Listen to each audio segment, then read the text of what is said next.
Chapter 184. Before that day, Lu Chen had never known about this strange and mysterious place in Kunlun Mountain. Sometimes, when he thought about it, he felt that the martyr's grave really was a very strange place. In a famous sect like the Kunlun Party, this kind of secular thing should not exist, but it did, and it seemed to have a very long history. In the past, Lu Chen had never heard a word or two about the martyr's grave from anyone. It seemed that everyone had ignored this place, just like the dusky shadow that always shrouded the area around the martyr's grave. The martyr's grave had always been out of people's sight. People did not know about it, but it had always existed. In fact, there were many similar things in the world. There were many people and things that we had never seen or heard of, so we thought that it was impossible. Even if we accidentally discovered something, we would certainly use our own imagination to speculate what that thing looked like. Of course, Lu Chen would not be like this. Compared to the vast majority of cultivators in the cultivation world, the current him might be weak on the surface, but his experience and knowledge, after seeing too many people and things, had long made him understand this truth. He was indeed surprised by the sudden appearance of the martyr's grave, but what he should do was not speculate, but carefully investigate. Abnormalities were demons, and the martyr's grave in Kunlun Mountain really seemed a bit too strange and abrupt. However, if it was really just a place that took in ownerless corpses, even if he had some doubts, he might not necessarily take the risk. The most important reason why he sneaked into the nameless mountain this night was of course because he saw he come here that day. He, this person, was now like a venomous snake hiding in the darkness, coldly and desperately searching for the whereabouts of the murderer. And coming to the martyr's grave must also be because he seemed to have discovered something here. What exactly did he obtain from the martyr's grave? Lu Chen was determined to get to the bottom of this. The Shadow's patience was certainly unquestionable, but no one could question the Shadow's ability to act. It was just like the battle in the desolate valley 10 years ago. No one had ever given him an order, and no one had ever told him what to do. However, at the most dangerous and critical moment, he had still acted decisively. His figure quickly moved forward in the darkness, but for some reason, perhaps because the night wind was too cold, he suddenly felt a chill in his chest. In the blink of an eye, it had been 10 years since he last saw her. That once beautiful face, along with the passage of time, seemed to be like all the memories in the world, gradually becoming blurry in his memory. The only thing that was still clearly engraved in his heart was her name. The curfew of the Kunlun Party was an ancient rule. No one knew how many years it had lasted, including all the Yuanning Jinren. This rule had existed since the first time everyone climbed the Kunlun Mountain. Perhaps it was really decided by Kun Yuanzi and Tai Luo? But what was the point of setting a curfew? Lu Chen did not know. In fact, during his days on the Kunlun Mountain, when night fell completely, he had secretly left his house several times and moved stealthily in the darkness. It was also because of this that he felt particularly confused about the curfew on the Kunlun Mountain. Every time he sneaked out late at night, almost all the places he passed by at night on the Kunlun Mountain did not have any thieves. Everyone was in awe of the Kunlun Party. He had walked many times on those lonely mountain paths at night. But nothing had happened, and there was nothing strange or incomprehensible. The night in the Kunlun Mountain was no different from the night in other places. Perhaps there was something strange about the occasional patrolling disciple? Then wasn't this curfew the most stupid rule? But all the disciples of the Kunlun sect still passed down this rule from generation to generation. It was not easy for Lu Chen to understand this, but he could shut his mouth and think about the era of the two patriarchs thousands of years ago. Every time it was late at night on the Kunlun Mountain, some strange existences would run out and threaten the lives of the disciples of the sect. But now, thousands of years later, those dangers seemed to have disappeared without a trace. Or maybe they were just sealed and suppressed in the most mysterious, heaviest, and tightest place under the Kunlun Mountain. Lu Chen, who was stealthily moving in the darkness, suddenly stopped. He stood in the shadows and frowned, as if he was thinking about something carefully. After a while, he suddenly turned around and looked into the distance. That direction was the deepest part of the Kunlun Mountain range. There was also a legendary forbidden area there, which was the foundation of the Kunlun Party. Even spiritual master Yuanying could not easily approach it. The only people who could control that dark area were the two peerless deity. Lu Chen's eyes gradually lit up. For a long time, everyone had been guessing what was in the forbidden area in the sky. This time, it seemed that Lu Chen had also thought of this. Lu Chen did not know what the evil sect spy saw in the Kunlun party, so it was very difficult to trace this person. But at this moment he suddenly had a feeling that the spy came for a certain secret, and the biggest secret of the Kunlun mountain was probably what was in that forbidden area. One had to walk step by step, rice had to be eaten bite by bite. Even if there was a new suspicion in his heart, Lu Chen still came to the martyr's grave again. There was an extremely resourceful corpse watcher here. During the day, Lu Chen had already sensed that this person's skills were extraordinary, and he had actually almost found him. The reason why he insisted on coming to this unpleasant place was probably because he wanted to get some information from the corpse watcher. In the dark night, the martyr's grave seemed to be darker than during the day. There was a feeling of not being able to see the fingers of one's hand. The black courtyard was like a giant beast, silently lying in this boundless darkness. Lu Chen waited in the darkness for a long time and then slowly approached. But until he was near the tightly shut door, there was no movement in the black courtyard. Lu Chen was hesitating whether he should investigate further or not. Suddenly, a gust of cold wind blew past. The black door not far in front of him suddenly opened by itself. A candle lit up. It was the withered corpse watcher who suddenly came to the side of the door, holding a candle in his left hand. With the help of the flame, Lu Chen clearly saw this person's expression. He seemed to be a little cold and had no intention of talking to anyone.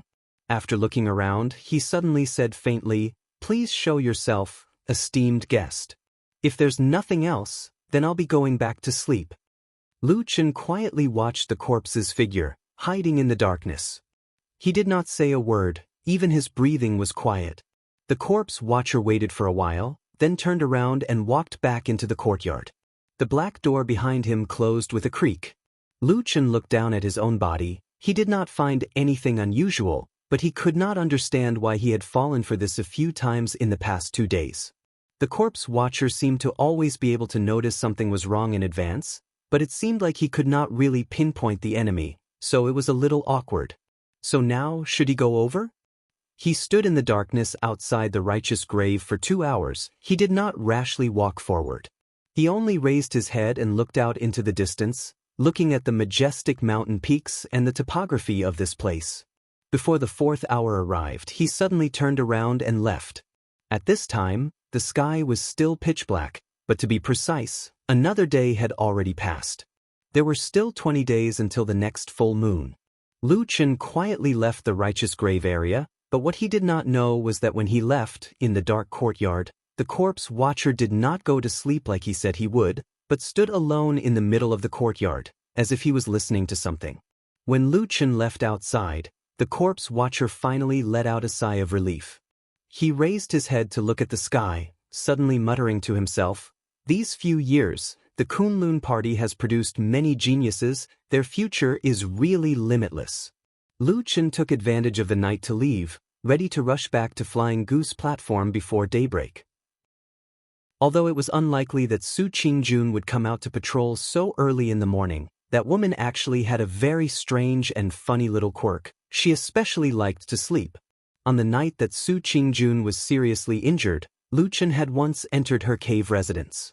Although later on, no matter who it was, he was very tight-lipped, saying that he had never entered her cave residence, but on that night, Lu Chen did see something that he should not have seen. Su Qingjun seemed to have a rather split personality. She was dignified and beautiful in front of others, but actually a little lazy in private.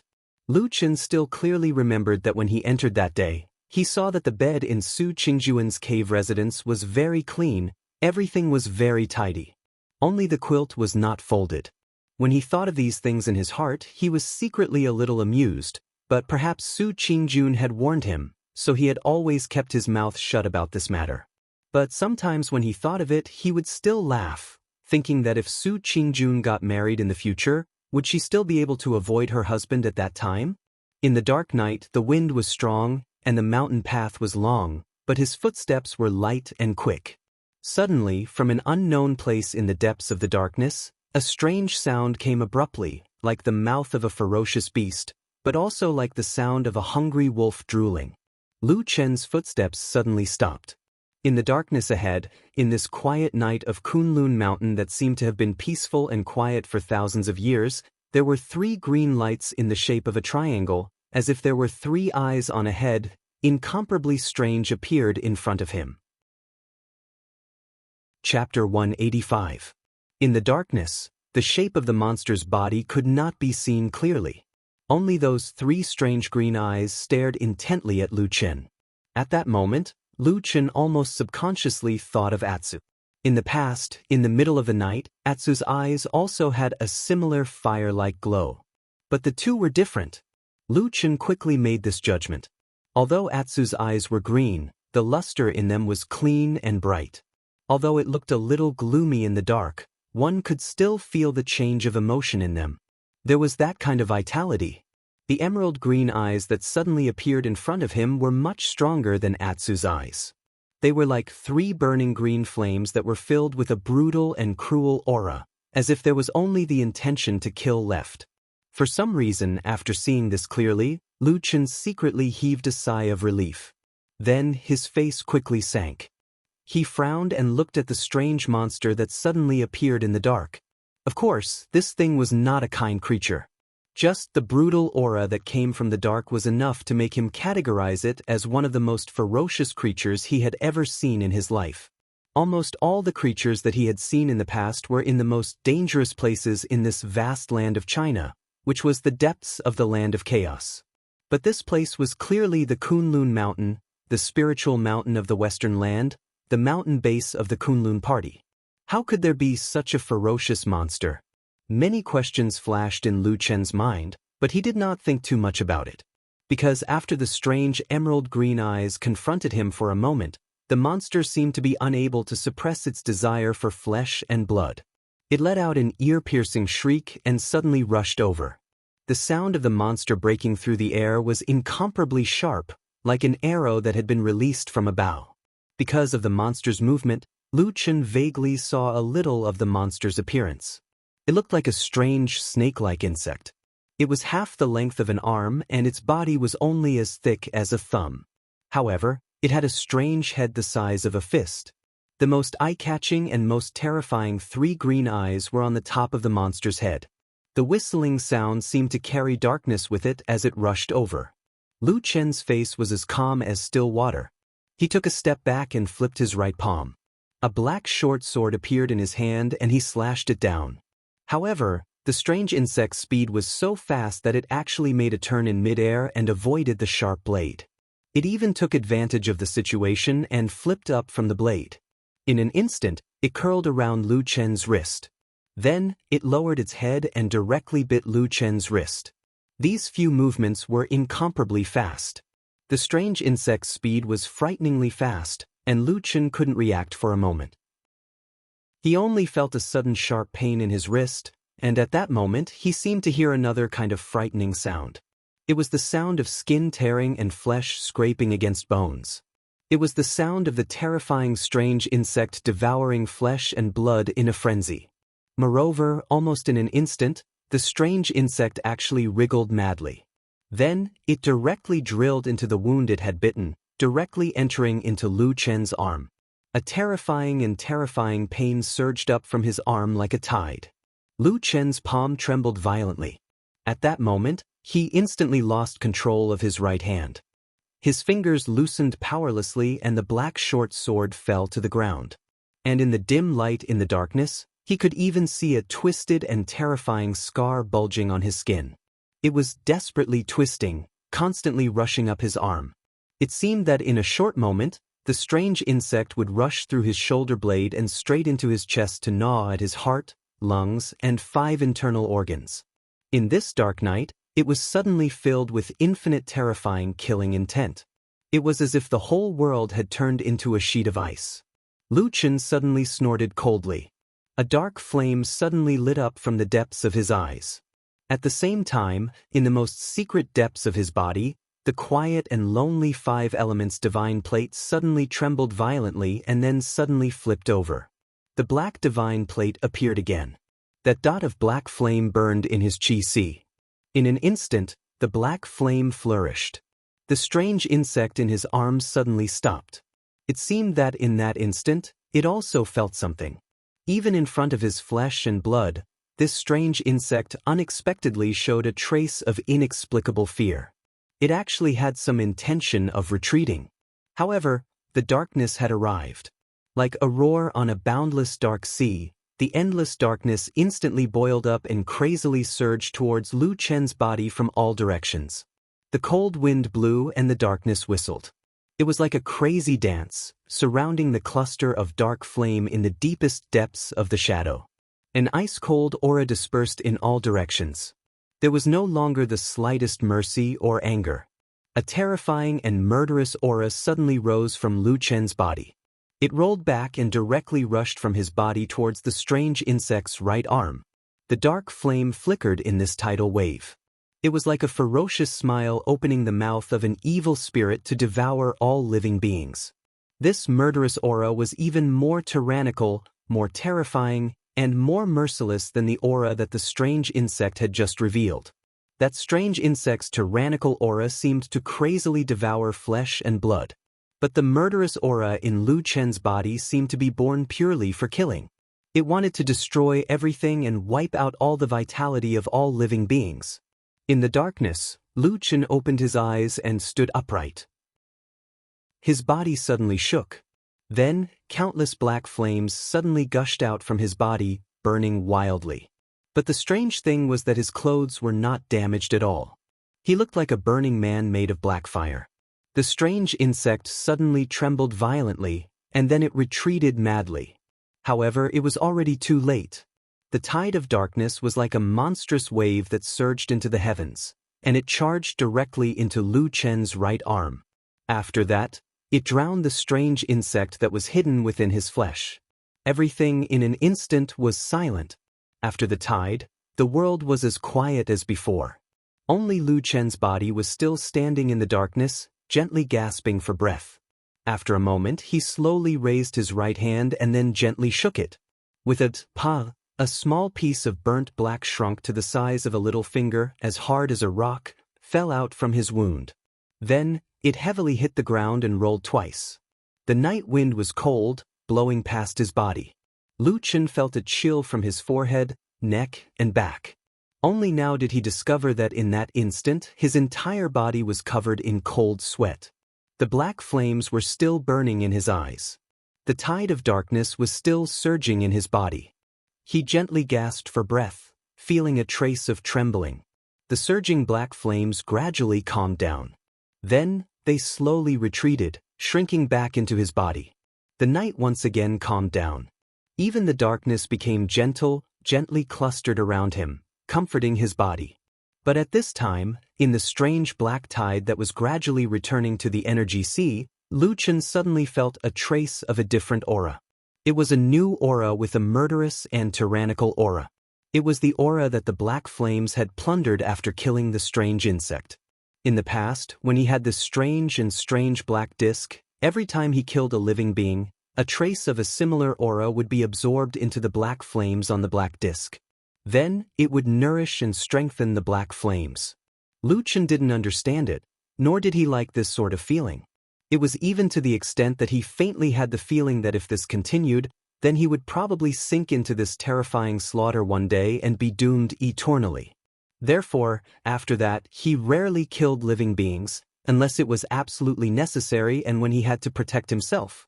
But this night, the aura he felt was completely different from the previous slaughter.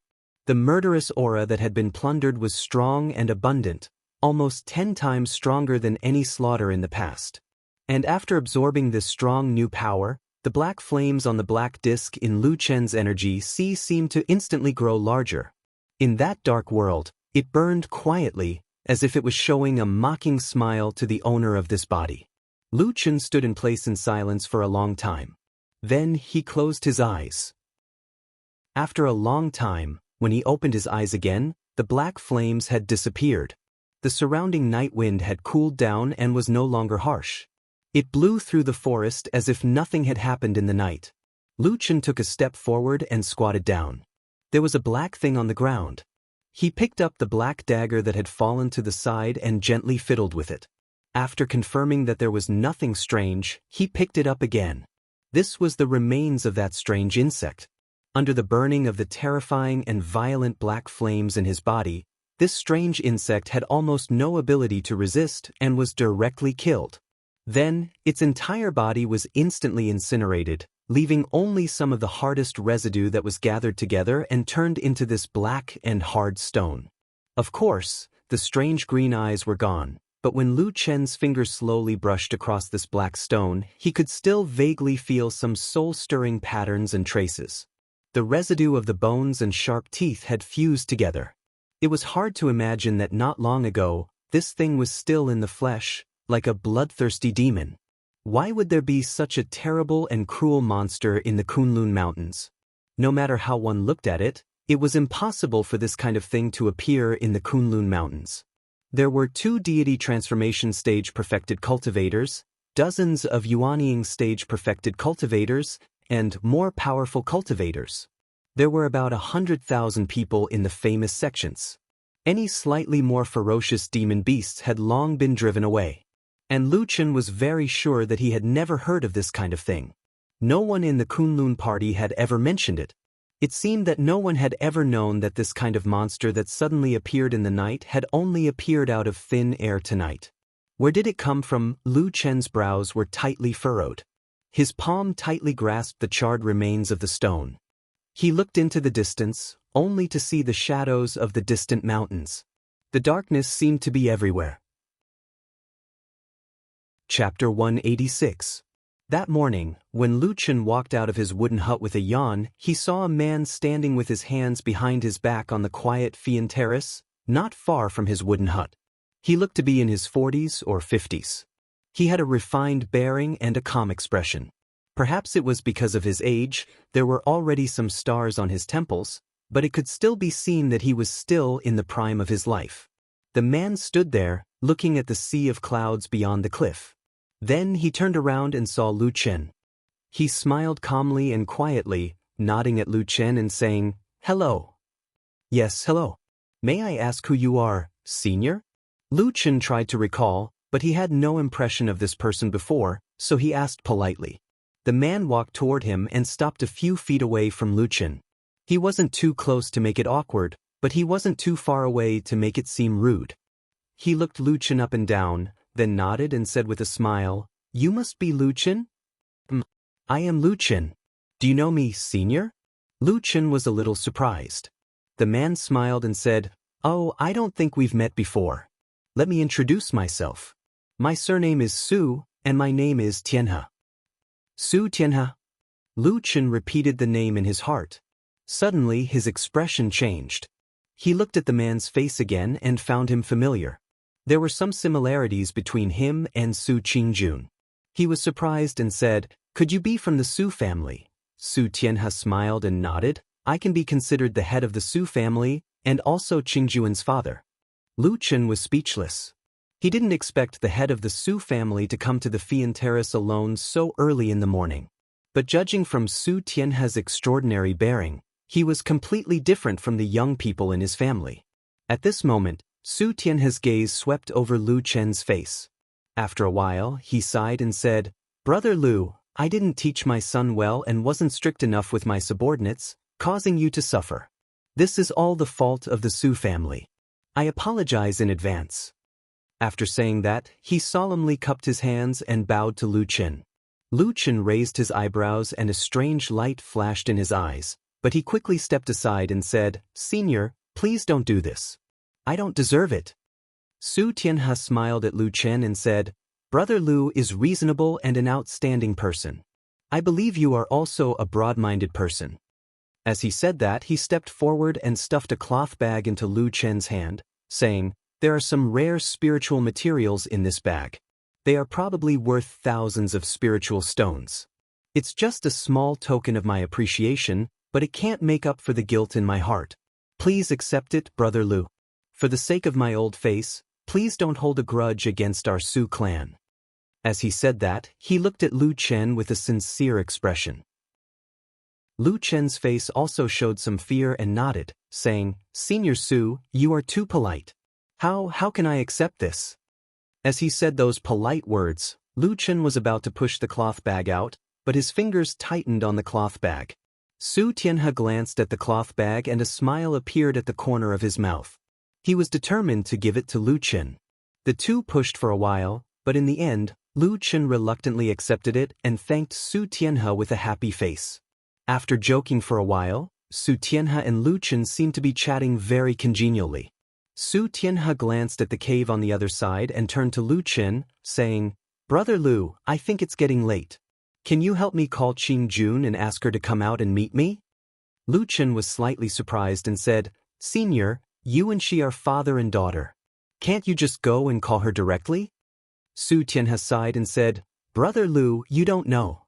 I was not at home a while ago. I heard that Qing Jun came back and quarreled with my wife and a few brothers. After that, we didn't contact each other for a few days. When I came back and heard about this, I immediately reprimanded them and then came up the mountain." Speaking up to here, he paused for a moment and then said sincerely, "In fact, what you said just now is also reasonable. Qing Jun and I are father and daughter. Everything can naturally be discussed. But I'm afraid that she is still angry and unwilling to see me. So, I'll have to trouble Brother Lu." Lu Chen nodded and said, "So that's how it is. All right then, I'll help you call her. However, I have to warn you first that I don't dare to guarantee that she'll come out to see you herself."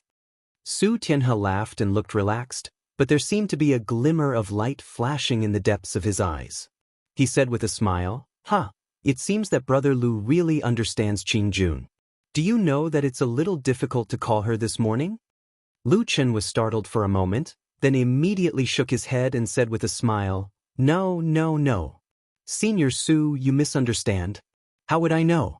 I'm just afraid that a lowly odd-job disciple like me might not pay attention to young lady Su even if I call her. All right, wait a moment, I'll go call her for you." As he said this, he turned around and walked towards the stone door of the cave residence.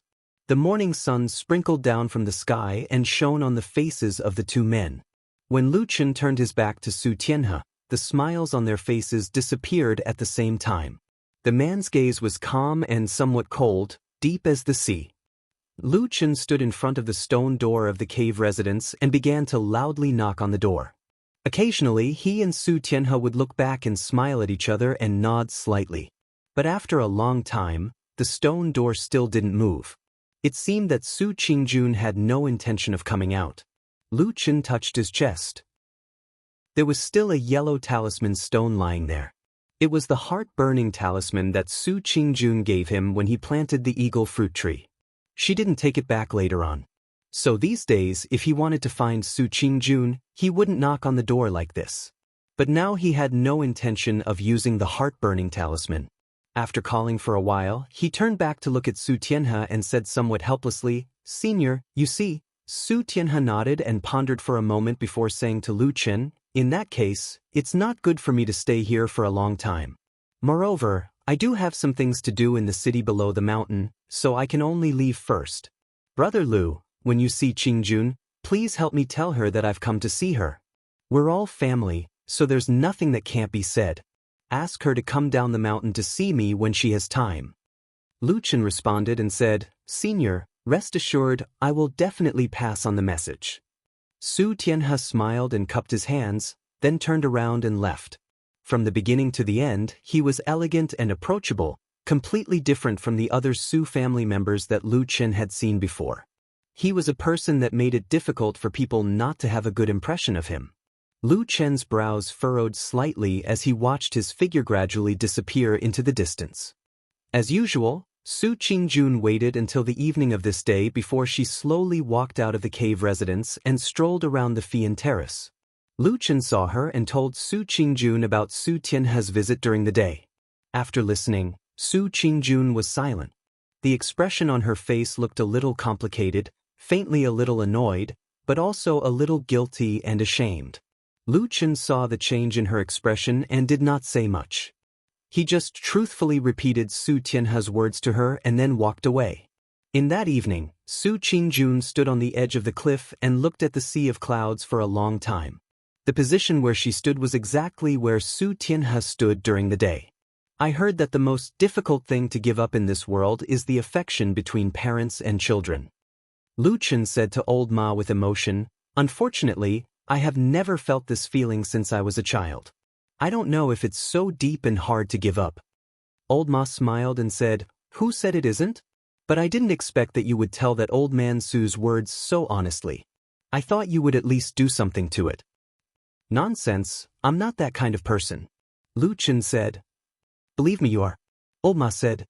He then lowered his head and dodged a cup that Lu Chen threw at him. Then he said with a smile, "So, as a result of this message, Su Qingjun went down the mountain and went home today?" Lu Chen nodded and said, "She has been a filial daughter of a noble family for 20 years. Her parents are still alive. How can she really break up with them? Moreover, don't underestimate Su Tianhe. I think he is very shrewd and not easy to deal with. He is much better than his useless nephews." Old Ma said with a and said, "Yes, the Su family has been thriving these years, and Su Tianhe has contributed a lot." Lu Chen did not talk about this. They sat for a while, and Lu Chen suddenly said, "How many days until the next full moon night?" Old Ma was startled and said, "Why do you ask this?" He said with a frown for a moment and then said, 19 days. Lu Chen was silent for a moment and said, "Can the damn Baldy come back before that day?" Old Ma's eyes narrowed and his face suddenly became serious. He stared at Lu Chen and said in a low voice, "What's going on?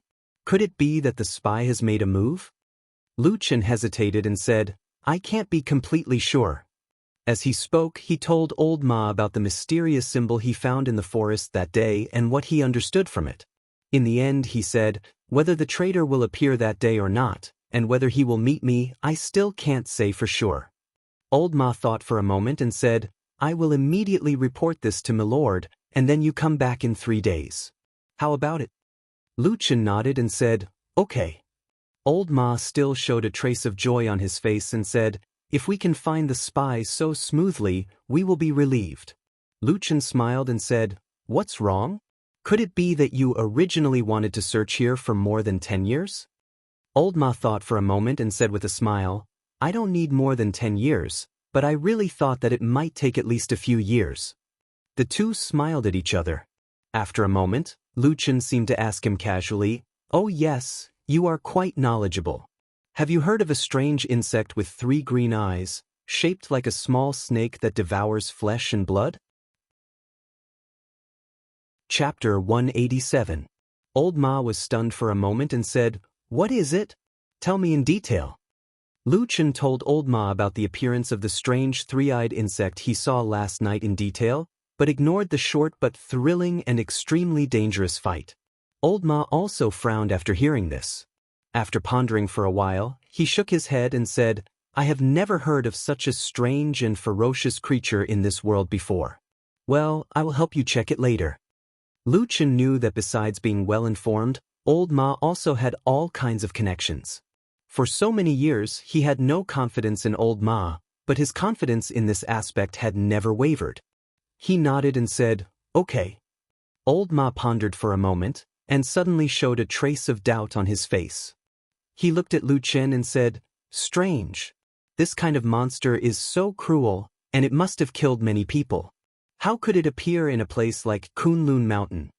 Lu Chen also nodded and said, "Yes, I also thought of this last night, but I also couldn't figure it out. And I've been on the mountain for so long, but I've never heard of anyone talking about this kind of monster before. Even earlier, there was no news about it. It should have just appeared suddenly?" Old Ma's face suddenly darkened, and he lowered his voice and said softly, "Is it really so coincidental? Could it be that someone has their eyes on you?" Lu Chen also fell silent. After a moment, he said, "It shouldn't be. At present, the Su family was the only one who was unhappy with me. However, with Su Qingjun around, they wouldn't dare to act recklessly. Not to mention that Su Tianhe had personally come to the Flying Goose Terrace once. It was obvious that he wanted to ease the relationship between father and daughter. At this critical moment, they won't act recklessly. Old Ma nodded slowly and said, "What you said makes sense, but I always feel that there may be some undercurrent surging in Kunlun Mountain recently. You should be careful." Lu Chen grunted in acknowledgement, then glanced at him and said, "What do you mean by undercurrents? Explain it clearly. Could it be that you've heard some rumors recently?" Old Ma hesitated for a moment and said, "I did hear some news before.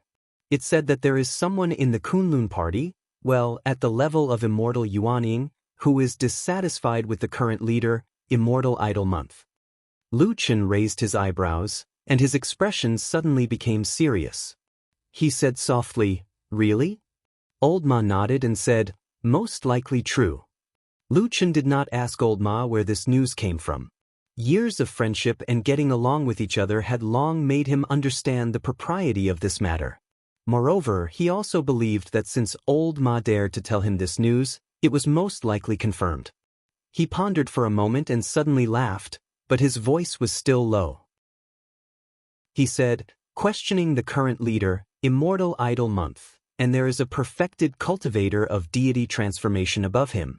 Which Immortal Yuanying is so bold to do so? Will there be any good consequences in the future? Logically speaking, it shouldn't be. Which big shot in that realm is simple? Each of them should be as cunning as a fox." Old Ma smiled and said, "Logically speaking, maybe so." Lu Chen looked at him, and his eyes suddenly lit up. A trace of a smile appeared at the corner of his mouth. He said, "That is to say, there must be something unreasonable in this. Let me think, all the principles in this world can only be justified if there is a foundation. But on Kunlun Mountain, those who can face Immortal Idol Month, including that Hakushin Jinkuin, are all qualified to be unreasonable. Those Yuanying Zenrins are not enough." Old Ma smiled and said nothing. Lu Chen shook his head and sighed. He said, "Damn Baldy, can't hold it in anymore?" Old Ma shrugged and said, "I think it's not that he can't hold it in anymore. It's just that most of the adults are in Zhengxianmeng now, and few are in the sect. Hakushin Jinkuin Mountain is the strongest on Kunlun Mountain. He probably needs to find a few opportunities to make a statement and show his existence." Lu Chen nodded and said, "That makes sense. No wonder those Yuanying Zenrins dare to say such strange things. They have a backer behind them. Are those two from Baichao Tang's sect who are talking?" Old Ma said, "I heard that there are 3 or 4 of them, but the loudest ones should be Qiandeng and Mingzhu Zhenren. And they do have a good reason to do so. After all, this time their excuse is related to Baichao Tang's sect." Lu Chen was stunned. He said, "What's their excuse?"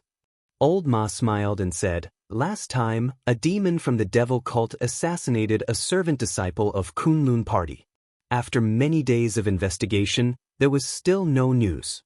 Naturally, Baichao Tang's sect will complain.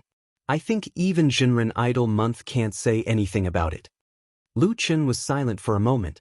He said, "Good move." On this day, both Su Qingjun and Lu Chen went down the mountain. Flying Goose Terrace was deserted. Except for the cave residence with the closed stone door, there was only a lonely wooden house with a black dog inside. Atsu seemed to be completely used to living in Flying Goose Terrace. Every day after waking up, it would walk around Flying Goose Terrace like a king inspecting his territory. From time to time, it would find a corner or a tree root to pee. Originally, it would run to the cave residence's stone door to do this, but under Su Qingjuan's strong protest and Lu Chen's scolding, Atsu cleverly avoided that area. But sometimes, when it looked at the stone wall, there was still a hint of regret in its one eye. Flying Goose Terrace was a secluded place. Usually, people rarely came here. There were no fierce beasts in the forest, but there were many birds. Usually, the birds' clear and melodious chirping added a bit of fairy-like atmosphere to the place.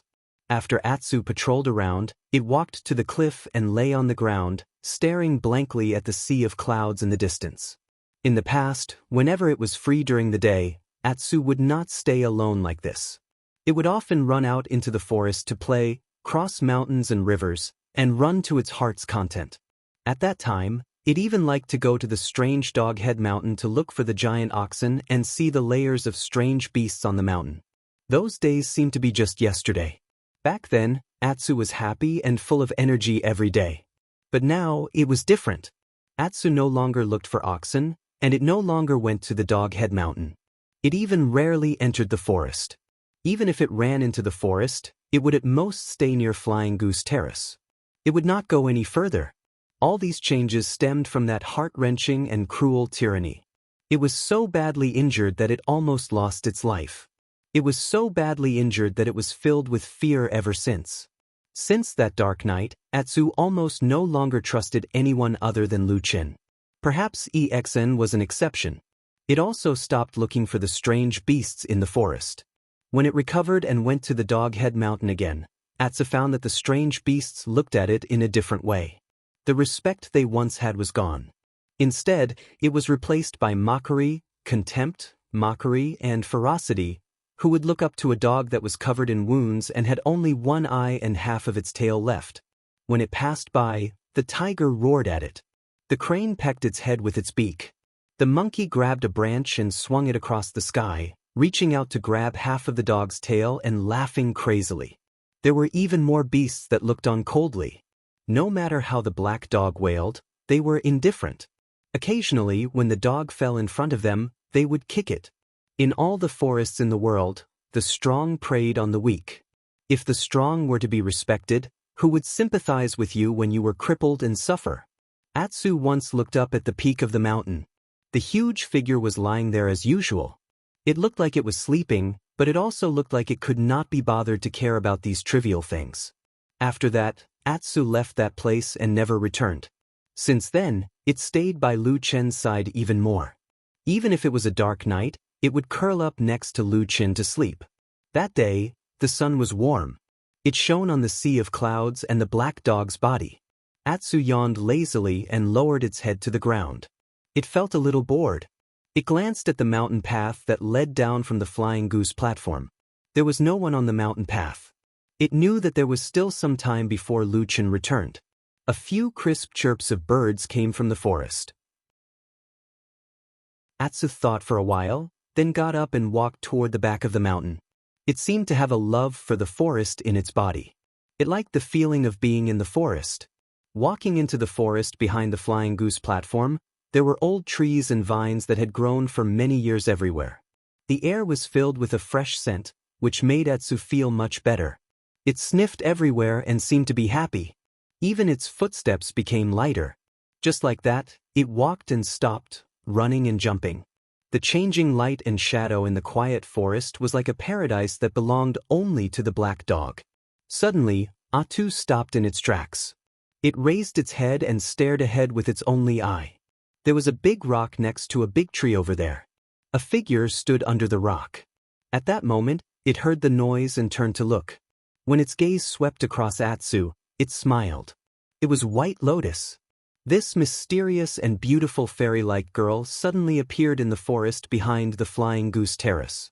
At first glance, she seemed to be a beautiful fairy in this emerald green forest, but for some reason, there seemed to be a trace of an indescribably strange aura about her. She smiled and waved at Atsu. Then, she lay on the rock and looked forward, as if she was secretly peeping at something. Atsu was a little hesitant. It instinctively wanted to step back, but after a moment, White Lotus waved at it again. Atsu slowly walked to her side. White Lotus pointed behind the rock and whispered to Atsu, "Look." Atsu also became a little nervous. It secretly poked its head out and saw that in the open space in the forest about 6 feet behind the rock, there was a guinea pheasant standing on the ground, looking for food in the fallen leaves with its head down.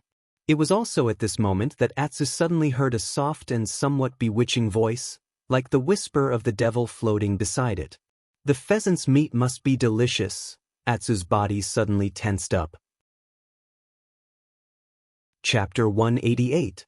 In the quiet forest, White Lotus and Atsu were like thieves, sneakily hiding behind a big rock, peeping at the pheasant that was foraging for food in the forest in front of them. The pheasant looked very beautiful, with beautiful pearl-like spots dotted on its bright feathers. Its long tail feathers kept moving up and down, sweeping across the forest in a stunning arc. Atsu watched for a while, then retracted its head and turned around to leave. However, a small white hand stopped it. White Lotus looked at it with a faint smile on her face, then gently hugged Atsu's neck. For some reason, Atsu was wary of almost everyone except Lu Chen and Exin, but only in front of this White Lotus. Although it was not very close to this little girl, it did not react too strongly to White Lotus's various actions. Right now, Atsu was somewhat obediently pulled back by White Lotus. It's only I was looking at White Lotus's overly beautiful face, and its eyes flashed with a little uneasiness. White Lotus pressed it down and sat behind the rock, ignoring the dirt on the ground. She just smiled, then moved closer to Atsu's ear and whispered, "I think you are a different dog. There are some strange things about you that I have never been able to figure out." Atsu tilted its head and seemed to want to leave again, but it was pulled back by White Lotus. The little girl stared into Atsu's eyes. Although this black dog was ugly and fierce, she did not have the slightest disgust or contempt. In fact, there was a rare trace of gentleness in her eyes. She just smiled and whispered, "You should be more than this, Atsu. I don't know why you don't eat blood and living things." She gently raised her body and glanced at the gap in the rock. After confirming that the pheasant was still behind, she turned around and said to Atsu, "You are the first demonic beast I have seen that survived after suffering from the blood-eating secret method. Do you know what this result means?" She clenched her fist and waved it in front of Atsu, saying, "In those dirty barbarian tribes, demonic beasts like you have another name." "Holy beast," White Lotus said with a smile, then gently touched Atsu's head. "Kunwa City, Black Hill Pavilion." Lu Chen stood up and said to Old Ma, "It's getting late. You keep an eye on these things first. Later, we will." Before he finished speaking, Old Ma stretched out his hand and stopped him, saying, "Don't go yet. I still have something to tell you." Lu Chen said, "What is it?" Old Ma said, "I found he gang." Lu Chen raised his eyebrows. He glanced at Old Ma, then sat down again and said, "Where?" Old Ma said, "In this Kunwa city." Lu Chen smiled and said, "Good. Fatty, your methods are more powerful than I thought." Old Ma said modestly, "You flatter me. This is my job. It's my duty. There's no need to make a fuss about it." Lu Chen snorted and said, "Hypocrite. There really aren't any good fatties these days." Old Ma couldn't take it anymore and said, "How can you be like this? You always become hostile and scold people. Although some people have wronged you, not all fatties are like this. Let me tell you, fatties also have dignity." Old Ma said righteously. "Oh, I'm sorry," Lu Chen said. Old Ma was stunned for a moment. He didn't expect Lu Chen to admit his mistakes so straightforwardly. For a moment he felt a bit embarrassed and said with a hollow laugh, "It's actually nothing." "It's nothing." Lu Chen smiled faintly and looked at Old Ma without saying anything. Old Ma suddenly felt a bit scared when he was looked at like this. He subconsciously took a step back and said, What are you thinking? I'm telling you, don't mess around. Fatties aren't easy to deal with. I'm telling you." Lu Chen walked forward and patted his shoulder. He suddenly sighed and said softly, "Old Ma, it's my luck to have you accompany me for more than 10 years. He paused for a moment and then said word by word, "Thank you." Old Ma was stunned for a moment and then slightly lowered his head. After a moment he suddenly laughed, but his laughter was a bit hoarse. He scolded with a smile, "Thank you my ass. Do you think I really wanted to accompany you? Wasn't it because I had no other choice? I'm telling you, you owe me a lot of favors for more than 10 years. "Oh, did I?" Lu Chen asked. "Nonsense, of course I did. How many times have I helped you? How many times have I saved you? If I exchanged all of that for spirit stones, it would be enough for us to buy a street in Kunwa City. Is it actually so valuable? But why do I feel that even if the two of us added up, we wouldn't be able to exchange for a single shop in Kunwa City? Not to mention an entire street." "This isn't important." Old Ma rubbed his head and very calmly threw this awkward question to the back of his mind. Then, it could be seen that his mood suddenly became very good. He had a very happy smile on his face. He laughed and reached out to pat Lu Chen's shoulder, but he quickly withdrew his hand. He probably felt that doing so was too unmanly. He took 2 steps to the side and took a deep breath. He seemed to have regained his composure. He then turned around and said with a smile, "Less nonsense. Tell me, what should we do with that he gang?" Lu Chen pondered for a moment and said, "Keep an eye on him for the time being. Don't touch him?" Old Ma grunted and said, "But he has always been investigating that matter. What should we do?" Lu Chen said, "Let him investigate. Maybe he can alert some people hiding in the dark." "Fine. Then you be careful." Lu Chen thought for a moment and said, "But it's not good to completely ignore it. You find someone to keep an eye on that guy. Otherwise, when we're about to make a move, we can't suddenly find him." Old Ma nodded and said, "Of course, that's not a problem. But what do you plan to do about making a move?" Lu Chen smiled and said, "This depends on he. If the time is right, we can use his most valued younger brother to force him. Presumably, he will also do something unexpected." Old Ma glanced at him and nodded in agreement. Lu Chen was silent for a moment. Then he suddenly smiled bitterly and said, "What I said? Am I born to be an evil person?"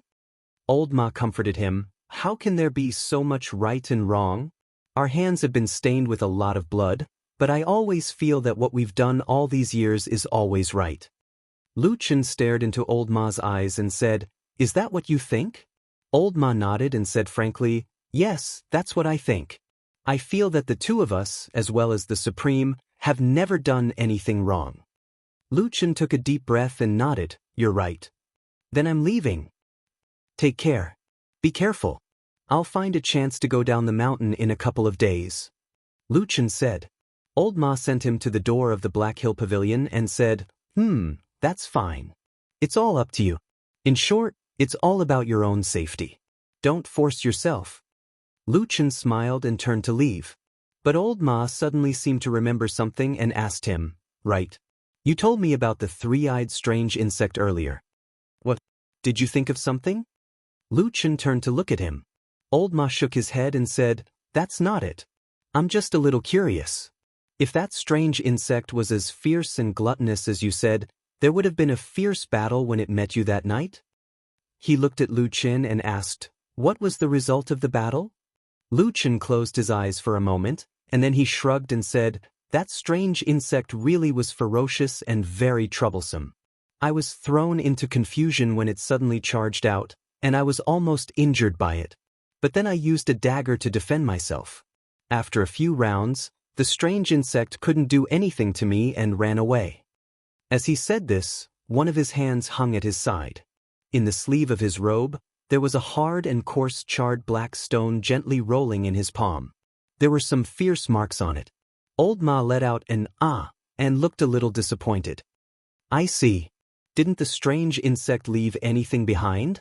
Any bones, limbs, or pieces of flesh would do. Perhaps it would be easier to find it this way." He paused for a moment and smiled. "Looks like you've recovered well recently. Although your cultivation has been crippled, your combat power is not low." Lu Chen was silent for a moment. He looked at Old Ma. His lips moved slightly, but he still pursed them. He curled his fingers and clenched the remains of the strange insect in his hand. Then he smiled and said, "Yes, I didn't leave anything behind. You slowly go over and bite its neck." Bai Lian's voice reverberated through the quiet forest, reverberating in Atu's ears. It was as if the first time they had met, the scene of blood-stained red once again appeared before his eyes. Atsu's breathing began to quicken. White Lotus looked at Atsu. There was a hint of excitement in her eyes. It was the kind of joy a girl would have when she saw her favorite toy. There was also a hint of strange cruelty in her eyes. Go. You are different from the other demonic beasts. They should be ants crawling under your feet. You're the holy beast that's rarely seen in 100 years. Go bite it and drink its blood." Atsu slowly turned its head. Its only eye reflected the figure of the pheasant. There was a touch of blood, but it seemed to be struggling. "After killing and drinking blood, you'll be completely different, Atsu." White Lotus gently squatted beside the black dog and stroked its head. Her face was like a fairy, but her voice was like a demon from hell. It was light and full of bewitchment. "Go. After you start killing, the power of the blood-feeding secret method will grow in your body. You'll become a more powerful existence than any other monster. Atsu suddenly raised its head and looked in front. At that moment, no one knew whether the crippled black dog understood the meaning of those words. However, its eyes had already turned completely red. Blood red. Chapter 189. The days passed quietly, and a lot of things happened naturally. Su Qingjun went back to the Su family. Under the comfort and persuasion of her father, Su Tianhe, she finally reconciled with her family. Originally, they had been a family of blood relatives for decades. How could they really cut off this familial love? Moreover, Su Tianhe gave his genius daughter enough face and punished the three brothers of the Su family. Even Su Qingjuan's mother, Madame Bai, had tears in her eyes. She hugged Su Qingjun and cried. As a result, after the storm, the Su family became harmonious again. However, after this time, the entire Su family clearly saw that Su Qingjuan's status in the family was like a crane in a flock of chickens, and no one could compare to her. After returning to the mountain, Su Qingjun saw Lu Chen. She was a little embarrassed, but she still told him about it. Lu Chen just smiled and congratulated her. He didn't say much, nor did he complain about the pain and suffering he had suffered in vain. Su Qingjun wanted to make it up to him, but she didn't know what to do at the moment. She thought that there was still a long way to go, so she wasn't in a hurry. In any case, now that Lu Chen had the status of a nominal disciple, she had a reason to take care of him. In the future, she would find a chance to accept him as a direct disciple. She would provide him with all kinds of resources and elixirs. At the end of the day, he would be able to reach the foundation establishment realm. That way, his life of cultivation wouldn't be in vain. There were still 18 days until the next full moon. When the moon rose, it seemed to be thinner than yesterday. The moonlight was still very bright.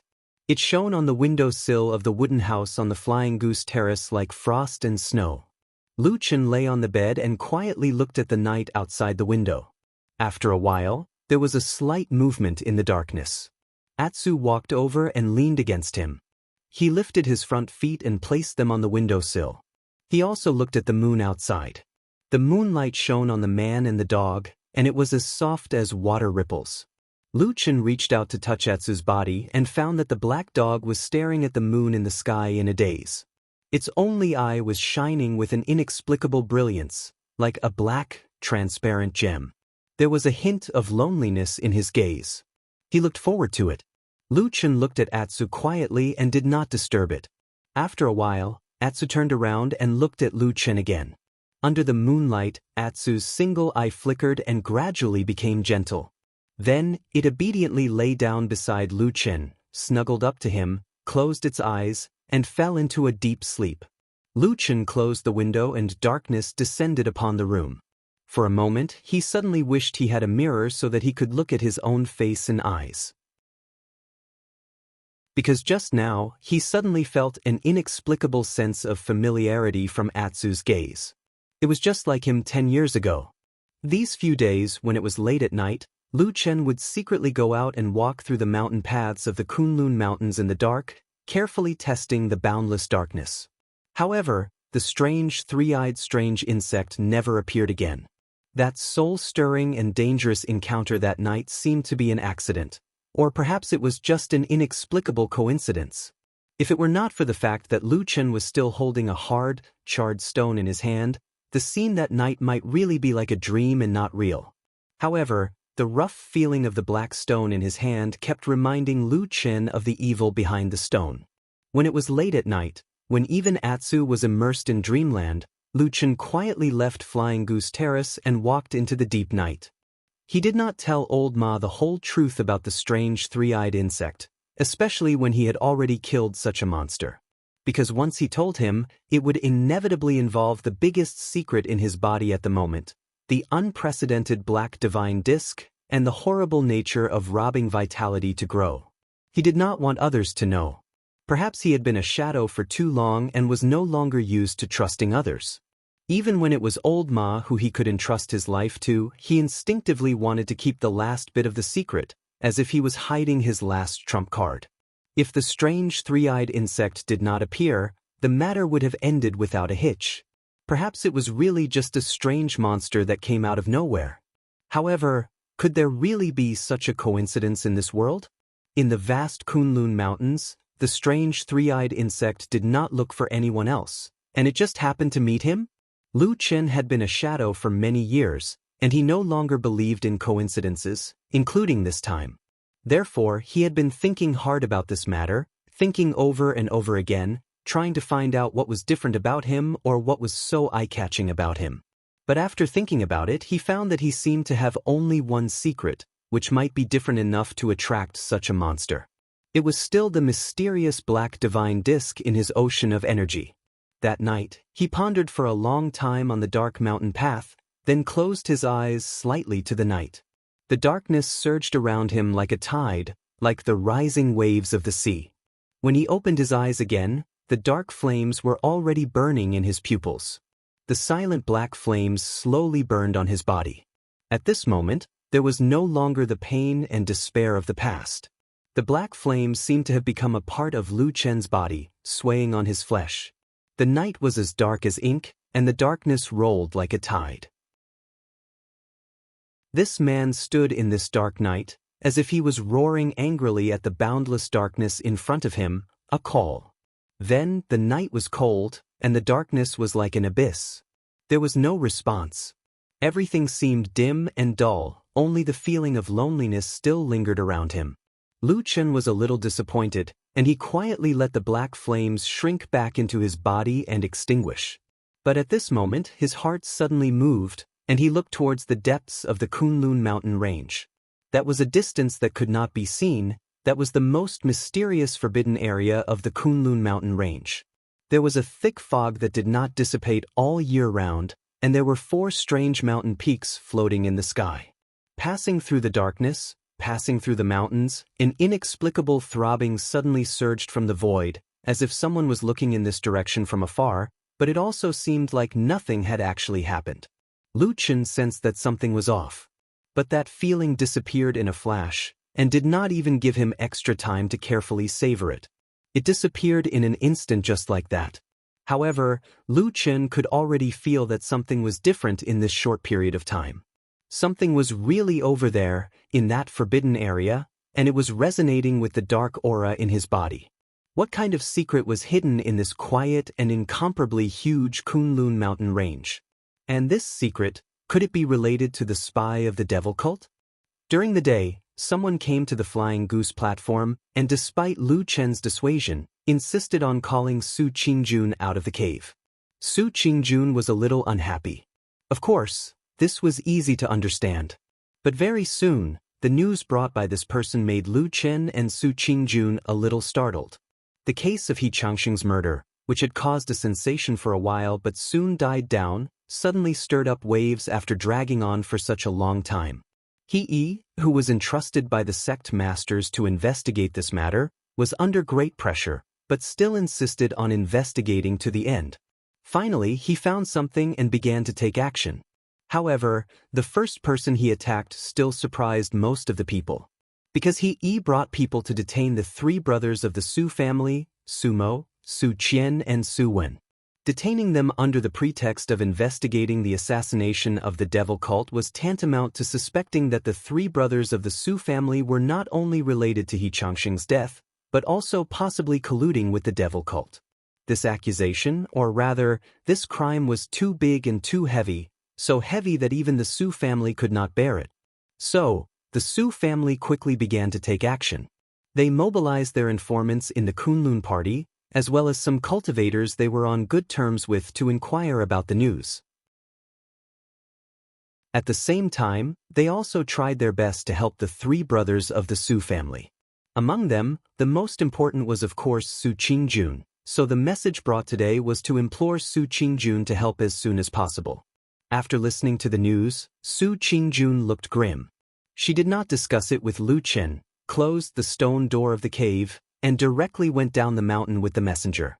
After watching Su Qingjun go far away, Lu Chen also looked down the mountain with a complicated expression. Unlike Su Qingjun, who knew almost nothing about this matter, Lu Chen knew almost everything about He Changxing's murder case. In this world, who knew the most about a murder case? It must be the murder. Lu Chen waited on the Fian platform for a while, then also got up and went down the mountain.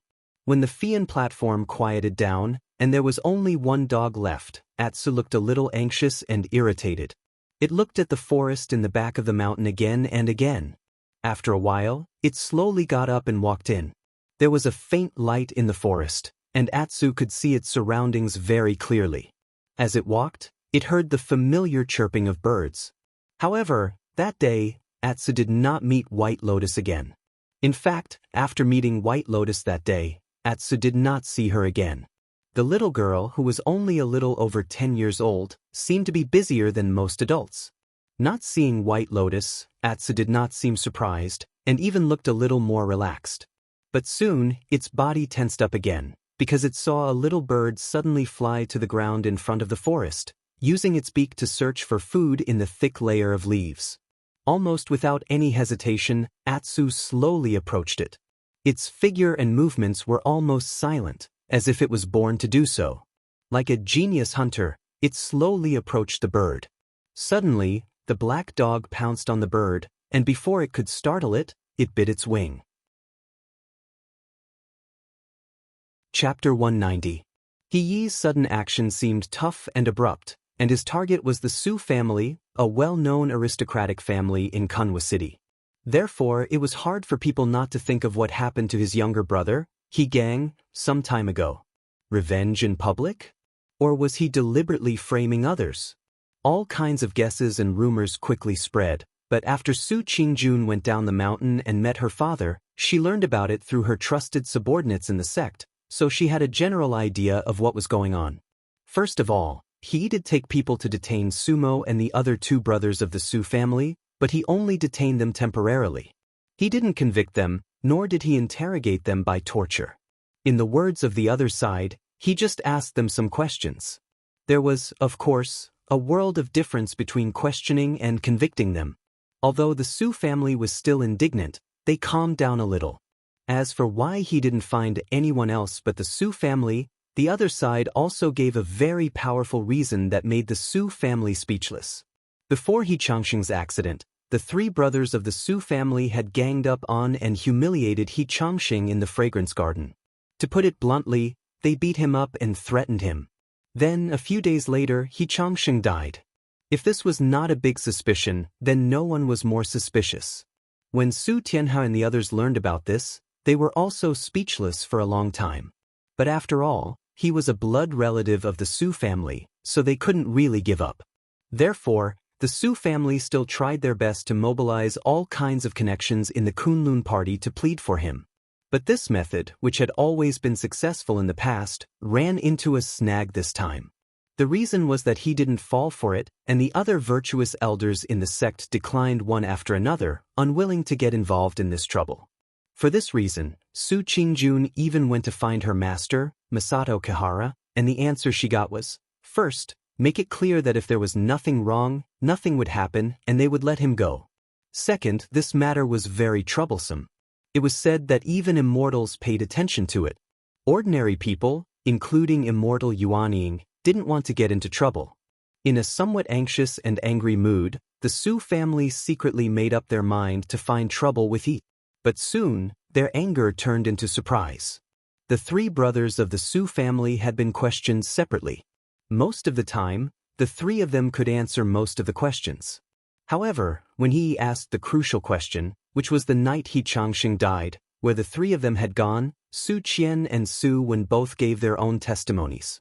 However, after Su Mo answered, it was unexpectedly proven that he was lying. Sumo said that he slept alone in his residence that night, but very soon, someone proved that he went out, and then several people saw him. As for asking where he went after that, Sumo was dumbfounded and couldn't answer for a long time. Of course, there was something wrong with this situation. Needless to say, Su Qian and Su Wen were released, but only Sumo was detained. But this time, it wasn't so polite. She was directly detained in a secluded, quiet room, which was equivalent to being locked up. After that, there wasn't much news, but as it spread, it gradually became dark, because it was said that he was eager to make a contribution and planned to, or had already started to try to use torture on Sumo. Retribution in the present, retribution in the present. Lu Chen arrived at the Black Hill Pavilion opened by Old Ma in Kunwa City. Listening to Old Ma's gloating tone, Lu Chen couldn't help but shake his head and say, "Don't be too happy. We still don't know whether this news is reliable or not. It's all spread by others. Who cares?" Old Ma laughed and said, "In any case, I've long disliked that guy Sumo. It's best if he suffers a bit more. Unfortunately, my identity is limited, otherwise I really want to go and see with my own eyes." Lu Chen waved his hand. He was too lazy to argue with Old Ma about these things. He sat there and pondered for a moment before saying, "This time, he acted without any warning. Almost no one knew about it beforehand. It feels a bit strange. It seems like he suddenly got hold of some information, so he began to vigorously investigate." Old Ma frowned and the smile on his face faded a bit. He looked at Lu Chen with a hint of worry and asked in a low voice, "What's wrong? Is there any danger?" Lu Chen shook his head and said, "Not yet. Let's wait and see first." After a pause, his eyes suddenly flashed and he said, "Could it be that he got the information from the martyr's grave?" Old Ma walked to the side and returned after a moment. He handed him a letter and said, "Take a look yourself." Lu Chen glanced at the envelope and saw that there was no signature, no specific name, and no word on the envelope. He took out 2 pieces of paper. After reading it, he suddenly nodded and then sighed softly. "The damn Baldy said that he will rush back 3 to 5 days before the next full moon night." Old Ma smiled and said, "You see, I told you long ago that the old man still likes you the most. Even if you are a little uncertain, he is still willing to believe you." Lu Chen didn't comment, but he was still silent for a while. Then he stood up and walked 2 steps in the room. He said to Old Ma, "You pay attention to Gang these days. It's better to send more people to keep an eye on him. Don't let him suddenly run away." Old Ma narrowed his eyes slightly and said, "What do you want to do?" Lu Chen said indifferently, "I haven't thought about it yet, but I've thought about one thing before. Maybe it's a plan to kill 2 birds with 1 stone. If he pursues this matter strictly and refuses to let Sumo off, and at the same time, his only blood brother suddenly meets with an accident in Kunwa City, what will the result be?" Old Ma pondered in silence. After a while, he suddenly sucked in a breath of cold air and looked at Lu Chen. For a moment he didn't know what to say. Lu Chen calmly said, "Killing 2 birds with 1 stone. The general idea is that he will definitely suspect that the aristocratic families of Kunwa City, specifically the Su family, did it. In order to vent his anger, he killed his brother, so the hatred between him and the Su family will be deep. Secondly, when the Su family hears this news, they will definitely think that he will be furious. Then, who will he vent his anger on?" Old Ma nodded and said, "Good plan. Not bad, not bad." Lu Chen looked at Old Ma and said, "Although Sumo is stupid and annoying, his identity is different from others. He is the legitimate son of clan heads Su Tianhe and Su Qingjuan's blood brother. The Su family will absolutely not tolerate anything happening to Sumo." But Old Ma seemed to want to say something, but he was stopped by Lu Chen. Lu Chen didn't have any intention of speaking loudly. He just said to him very calmly, "In the next few days, arrange for someone to go there and do it cleanly." Old Ma was silent for a moment before he nodded and said, "Okay. Right, there's one more thing. When you came last time, you told me about the strange 3-eyed insect." Old Ma suddenly changed the topic and began to talk about other things. "Oh," Lu Chen said and said, "How is it? Did you find any clues?" Old Ma's expression was a little solemn. He looked at Lu Chen with a strange look in his eyes and said, "I've looked into this thing, but the result seems to be that this thing has been extinct for thousands of years. It has long disappeared from this world." Lu Chen was stunned and said in surprise, "What did you say? What is this thing?" Old Ma said, "According to the appearance and talent you mentioned, I couldn't find any clues at first. But after looking through some ancient scrolls with a long history, I finally found a monster similar to it in the oldest one. Blood-devouring insect. That's the name." Old Ma said, Blood-devouring insect? Lu Chen frowned and thought for a moment. He said, I don't think I have heard of it. It's normal that you haven't heard of it. Even for me, this is the first time I have heard of such a monster. When I went to the Library of Ancient Scrolls and saw the blood-devouring insect, I was really worried about you. Lu Chen said, Why do you say so? Old Ma didn't answer and asked, Do you still remember the legend of the two founders of the Kunlun party occupying the spirited mountain of Kunlun and establishing the sect? I remember. The senior brothers and sisters in the Kunlun party had told this story countless times, but there were always people who forgot it. Old Ma nodded and said, It is related to that. Legend had it that when the two ancestors, Kun Yuanzi and Tai Luo, established their sects, they used their great magic power to drive all the animals down the mountain. As a result, all kinds of demon beasts ran amok and created a foul atmosphere. But it doesn't matter. It is said that there was a sign in the sky that the divine dragon came to the world and passed down the orthodoxy for thousands of years. But at the same time, evil spirits appeared in the mountain and countless monsters attacked the living creatures. There is a monster called blood-devouring insect.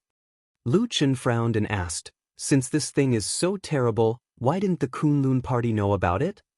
That's because this thing was completely wiped out 3,000 or 4,000 years ago. Old Ma smiled bitterly and then said in a low voice, That's why I said that you really seem to have met a ghost this time. Something that hasn't been seen for thousands of years came to trouble you as soon as it came out. Lu Chen shook his head and said, According to what you said, these blood-devouring insects should have been extinct for thousands of years? Back then, it appeared with the evil spirits that were born in the Kunlun Mountains and harmed the world. At least that's what the book said. Old Ma shrugged and said, I don't know what happened thousands of years ago. Lu Chen slowly stood up and whispered, It seems that there are a lot of strange things in that forbidden area. What did you say? Old Ma asked him. Lu Chen shook his head and then said to him, Now there are more things on the Kunlun mountain.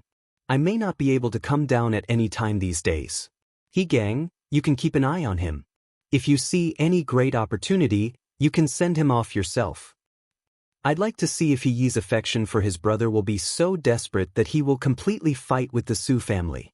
At that time, if he recklessly acts recklessly and things become more and more chaotic, maybe the traitor will also reveal a little. He stood up and smiled at Old Ma. Then he put his hand in his sleeve and touched the scorched stone, a blood-devouring insect that had been completely burned to ashes. Chapter 191. There were still 16 days until the next full moon night. The Su family worked hard in the sect, hoping to rescue Sumo. Because no matter what, they didn't believe that Sumo, who had been pampered and spoiled since she was a child, would have any relations with the cruel and vicious evildoers of the devil cult. In fact, it wasn't just the Su family who thought so. Most of the people from influential clans in Kunwu City also had similar views. Therefore, the rumor that Yi suddenly found trouble with the Su family was to vent his anger for the matter with Yi gang a while ago naturally spread. This kind of rumor was very damaging and often made people unable to advance or retreat, making them very depressed. But this time, he seemed to be determined to go through with it to the end. From beginning to end, he remained indifferent to the pressure from the outside world. Despite the pressure from the Su family, he still hadn't released Sumo. The activities of the Su family in the sect also encountered unexpected resistance. Almost all the Taoist masters in the Yuanying realm and above refused or declined the requests to intercede on their behalf, including Su Qingjuan's Shifu, Misato Kihara. This deadlock lasted for a day or two, and the atmosphere in the Kunlun party suddenly changed. Many of the originally indignant and seemingly very angry clans suddenly became silent. They were all old foxes who had mingled in the mountains of Kunlun for several hundred years, who didn't know how to listen to the wind and who didn't know how to steer according to the wind. Although Su Qingjun quarreled with Sumo and the others a while ago and even taught them a lesson, causing her and her family to be in a cold war for a while, no matter what was said, Sumo was still her blood-related younger brother. But no matter what, Su Mo was still her blood-related younger brother, and her parents were worried sick. She couldn't stay out of it, so she went to plead with her master, Master Muyuan. The whole Kunlun party knew Masato Kihara's love for Su Qingjun, but on that day, he still shook his head and refused Su Qingjun. Su Qingjun was puzzled. Masato Kihara sighed. Seeing that there was no one around, she said to her softly, "Now is not like before. This matter already has the intention of Senior Immortal. They will definitely investigate it thoroughly, and no one can stop them. You should also behave for the time being. Don't stand out at will." Su Qingjun was shocked. Her face turned pale, and even her voice trembled as she whispered, "Shifu, could it be that Hakushin Jinkuen actually did something to our Su family?" "Shut up." Masato Kihara's expression suddenly changed. She immediately opened her mouth to stop Su Qingjun, and then observed the surroundings. Although the two of them were in Masato Kihara's own cave, and it was almost impossible for ordinary people to eavesdrop on their conversation, but Masato Kihara's expression was as careful as a thief. After observing the surroundings for a while, Masato Kihara let out a sigh of relief. Then she pulled Su Qingjun to another secluded place and said, "Listen carefully. First, this matter is not targeted at your Su family. It's just that your younger brothers were unlucky and happened to encounter this matter. They also happened to give the truth to others, so naturally, we have to investigate. But if there is a justifiable reason, then he will not make things too difficult for you. Didn't you see that Su Qian and Su Wen have both gone back?" Su Qingjun responded. Her complexion looked a little better, as if she had breathed a sigh of relief. However, she was still a little worried and asked in a low voice, "What about Su Mo?" Masato Kihara did not answer her question. She just snorted and said, "The second thing you don't know is that the one who pays attention to this matter is not Hakushin Jinkuen, but Perfected Lord Tianlong." Su Qingjun was shocked and said, "Grandmaster Tianlong? How could he?" Masato Kihara said with a sullen face, "Although Martial Uncle Tianlong is not often in Kunlun Mountain, he is after all one of the two supreme perfected gods of Huashan realm in our sect. I heard that a few days ago, the senior suddenly wrote a letter in his own hand, sternly reprimanding sect leader Xianyue Shixiang, saying that in the Kunlun Mountains, a devil cult evildoer unexpectedly killed people, which is really a shocking matter. Moreover, after many days of investigation, there is still no progress, which is even more incompetent." Su Qingjuan's beautiful face turned pale when she heard this. Although she had not yet reached the highest level in the cultivation world like Zhenren Yuaning, she had been influenced by aristocratic families since she was a child, and because of her outstanding talent, she had followed Masato Kihara for a long time, so she still knew some of the changes in the sect. At this moment, she subconsciously covered her mouth with her hand and said in surprise, "Grandmaster Don, how could he speak to Immortal sect leader like this?" Masato Kihara smiled and said, "He is a perfected god of Huashan realm, and also the martial uncle of Idle Month. Of course he is qualified. Didn't you see that although Idle Month was unhappy at that time, he still gritted his teeth and endured it?" Su Qingjun was a smart person, and she quickly thought of another matter. She whispered, "Then Grandmaster Bai Chen," Masato Kihara said lightly, "in this kind of matter, it is impossible for Martial Uncle Bai Chen to come forward and say anything." Su Qingjun nodded, but there was still a worried look on her face. Masato Kihara glanced at her, sighed, and said, "Qing, you know that our Tieji is weak.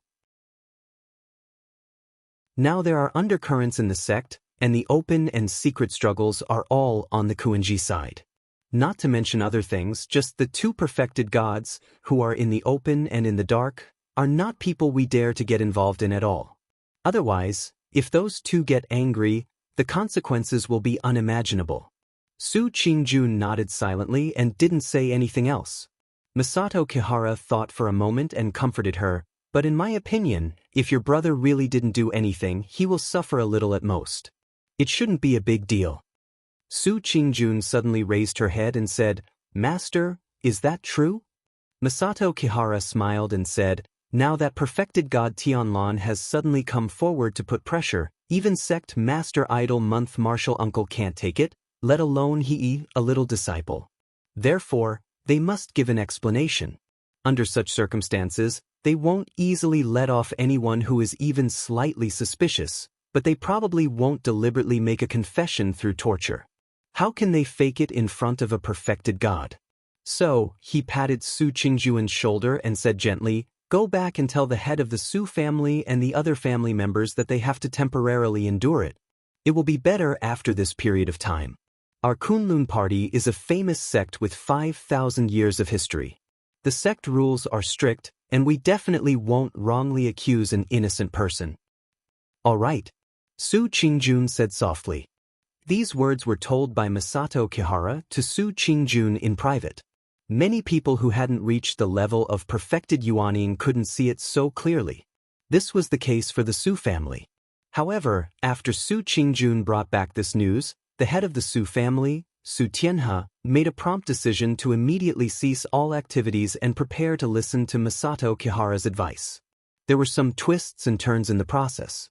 Madame Bai, who was anxious for her son, was heartbroken and wanted to save him as soon as possible. She made a small fuss, but it was quickly suppressed by Su Tianhe. After sending off her family, Su Qingjun returned to the Flying Goose Terrace with worry for Sumo. She looked at the sky and saw that it was almost dark. She stood by the roadside for a while and saw that the door of the wooden house was closed. She could vaguely see a figure inside. She seemed to want to go over and say a few words, probably to chat with Lu Qin. However, in the end, she walked back to the cave in the mountain wall without saying a word and didn't come out again for the whole day. Lu Qin lay in the wooden house and saw the appearance of Su Qingjun when she came back. However, he didn't have the intention to greet her. Instead, he stayed on the bed with Atsu in his arms and watched the sky turn dark and the moon rise. That night, the moon was already as thin as a hook, hanging alone in the sky.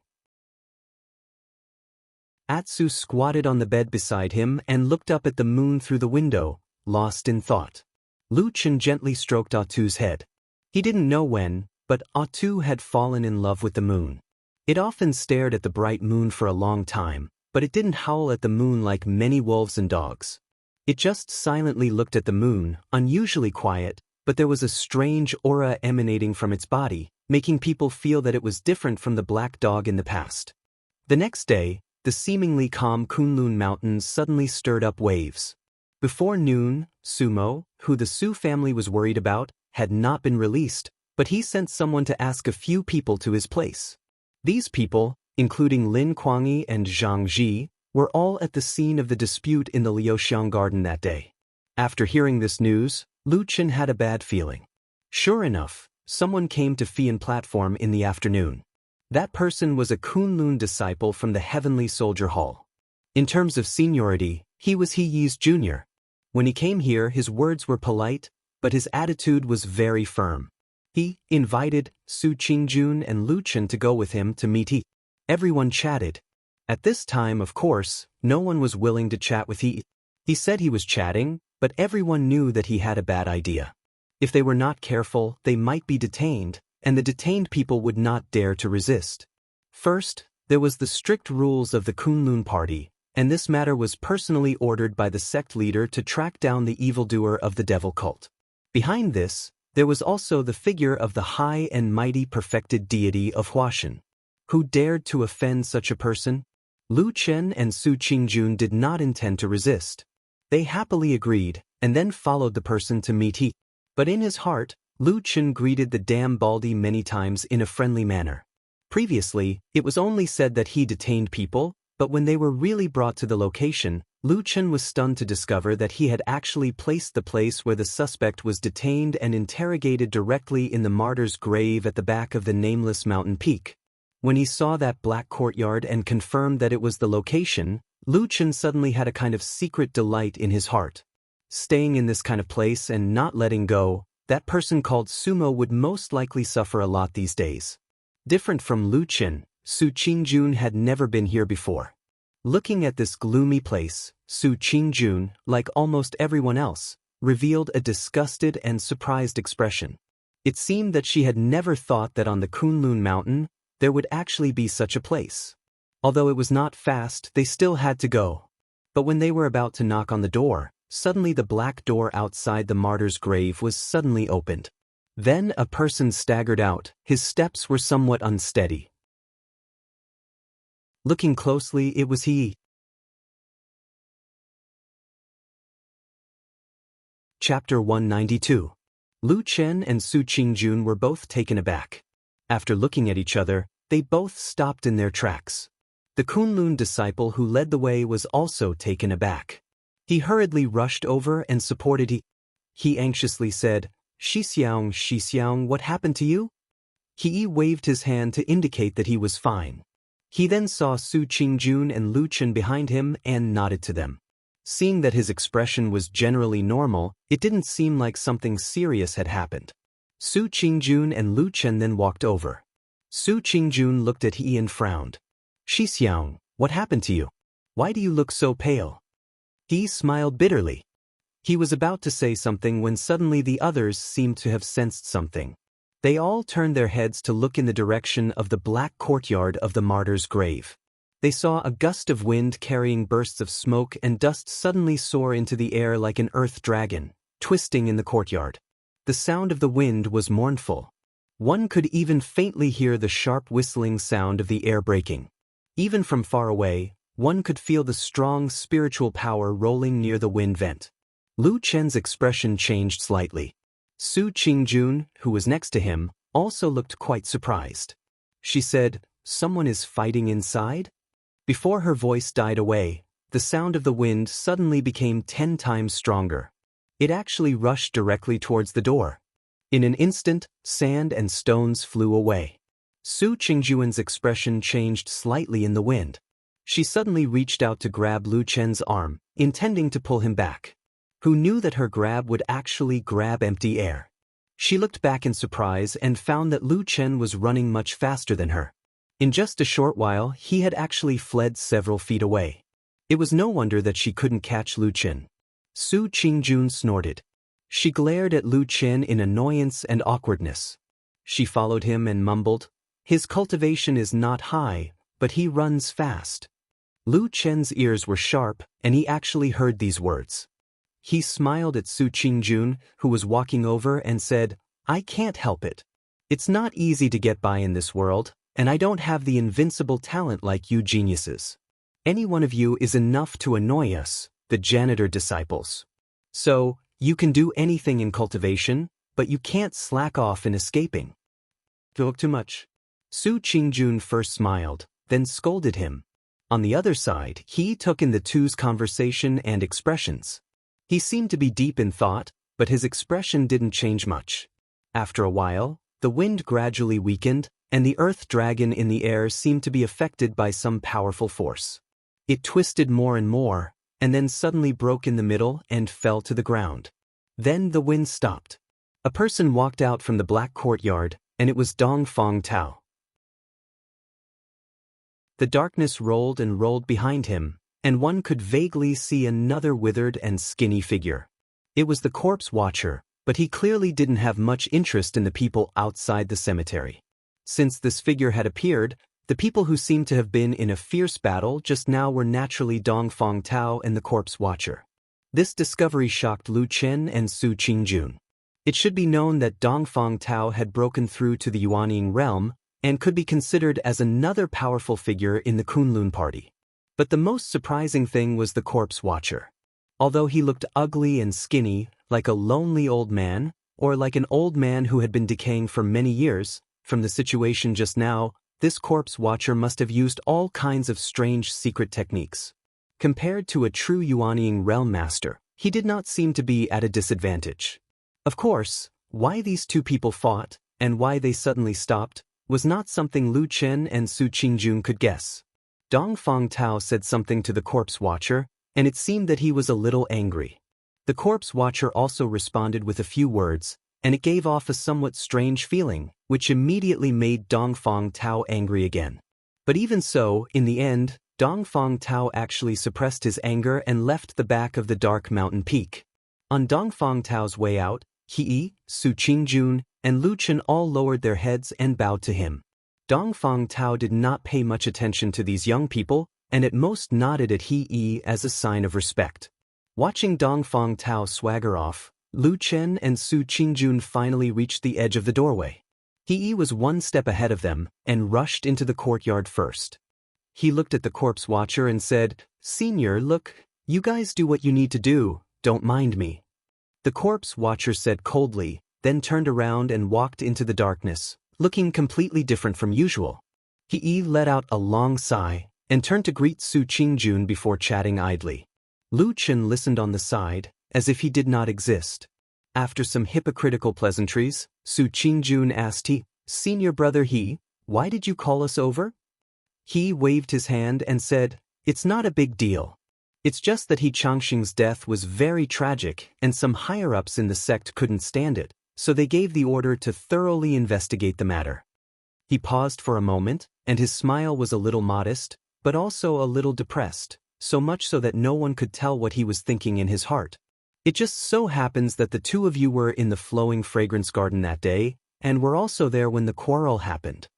Lu Chen and Su Qingjun's faces suddenly darkened, and Su Qingjun said to He with a dark face, "Senior brother you called us over without any evidence. I'm afraid it's a little too much." He's expression did not change, and he said indifferently, "If the two of you have any opinions about me, you can go directly to sect leader Idle Month to complain. Once there's an order, I will naturally stop." This order would not be obtained, and Su Qingjun's heart was as clear as a mirror. She took a deep breath and said, "If that's the case, if there's anything, senior brother you can ask. But before that, I want to go see my good-for-nothing brother, is that okay?" "I'm afraid that's not very convenient." He directly refused, and then said to Su Qingjun with great respect, "Su Junior sister actually don't have to worry too much. We still have some questions to ask other than Master Su, to see if they are in cahoots with the evildoers of the evil faction." Su Qingjun snorted and said, "Anyway you called us over, are you suspecting our identities?" "That won't be the case." He smiled and said, "Even if I suspect anyone, I won't suspect you. But what needs to be done still needs to be done. In view of the fact that there are many evil faction spies in the cultivation world, it's really hard to guard against them. I was a little rude to the two of you, please forgive me." Immediately after, he did not say any more superfluous words, and directly started to interrogate them, and in the middle of it he even separated the two of them for a period of time. He did not ask many things, but the consecutive questions were somewhat difficult to answer, among which the most crucial one was the night Changxing died. Where was the person being interrogated? Originally, 3 members of the Su family were arrested, but after Su Wen and Su Qian explained where they went that day, they were released. Instead, Sumo, who had been hemming and hawing and refused to clearly state where she was that night, was directly detained. He seemed to really do what he said, and did not make things difficult for Su Qingjun, but when facing Lu Chen he seemed to show another side. He started to interrogate Lu Chen where he was that night. Would there be anyone who could prove it? Lu Chen thought for a while, and realized that he would always be alone, unable to prove others, and unable to prove himself. He immediately became hostile and announced to Su Qingjun, "I'm going to keep this person for now and interrogate him." Su Qingjun argued with reason, and was unwilling to let Lu Chen stay, but he refused to let him go, and only said that he would not harm Lu Chen, but he really wanted to interrogate him. Until now, Sumo had not finished asking, so she did not let him go. Of course, Lu Chen was also unwilling to stay, but seeing that he was determined he gave Su Qingjun a look, signaling her to calm down. With the advice from her master, Masato Kihara, Su Qingjun knew the vast and profound background behind this matter, and naturally felt a bit of respect. And Lu Chen was often away, who would really care about this? And the real reason why Lu Chen agreed to stay was actually because he was curious about this grave, the mysterious corpse watcher, and those dead people. He brought everyone to this gloomy grave for interrogation, and whether there were other hidden motives. Lu Chen suddenly wanted to see the face of the person who had been caught and refused to let go. In the end, the two of them came together, but left alone. This scene made Su Qingjun feel a bit uncomfortable, and the gaze she stared at he was particularly unfriendly. He smiled bitterly, and did not explain much, and sent Su Qingjun away. In fact, if it was possible, he also wanted Su Qingjun to stay, but in this way, most people on Tai Ji's side would speak up, and the Su family would be completely enraged, and they might do anything. That kind of chaos was not what he wanted, nor was it what Immortal Idol Month and his master, Dukan Jinren, wanted. Lu Chen was brought to a dark room. In this gloomy place, because of this place's special purpose, even the room looked particularly scary. According to he was tired today, and asked Lu Chen to rest first and talk tomorrow. Lu Chen did not refute, and silently accepted He's words. Until he was in this dark room, and when he began to try to see and explore the surroundings, he suddenly heard a weak and painful voice from the corner of the room, containing fear. "Save me! Save me! Save me!" Lu Chen immediately stopped and turned to look at the place where the voice came from. After a moment, he suddenly walked a few steps in that direction and came to a corner. Then he squatted down and looked at the figure who was huddled up in the corner. He sighed and said, "Young Master Su, how are you?" Chapter 193. To tell the truth, Lu Chen did not expect that he would be able to see Sumo so quickly and smoothly. Originally, he thought that Sumo, as the only suspect and detained suspect, would at least be locked up in some secret place and strictly guarded. Who knew that he would actually appear to be somewhat careless and directly locked the two of them together.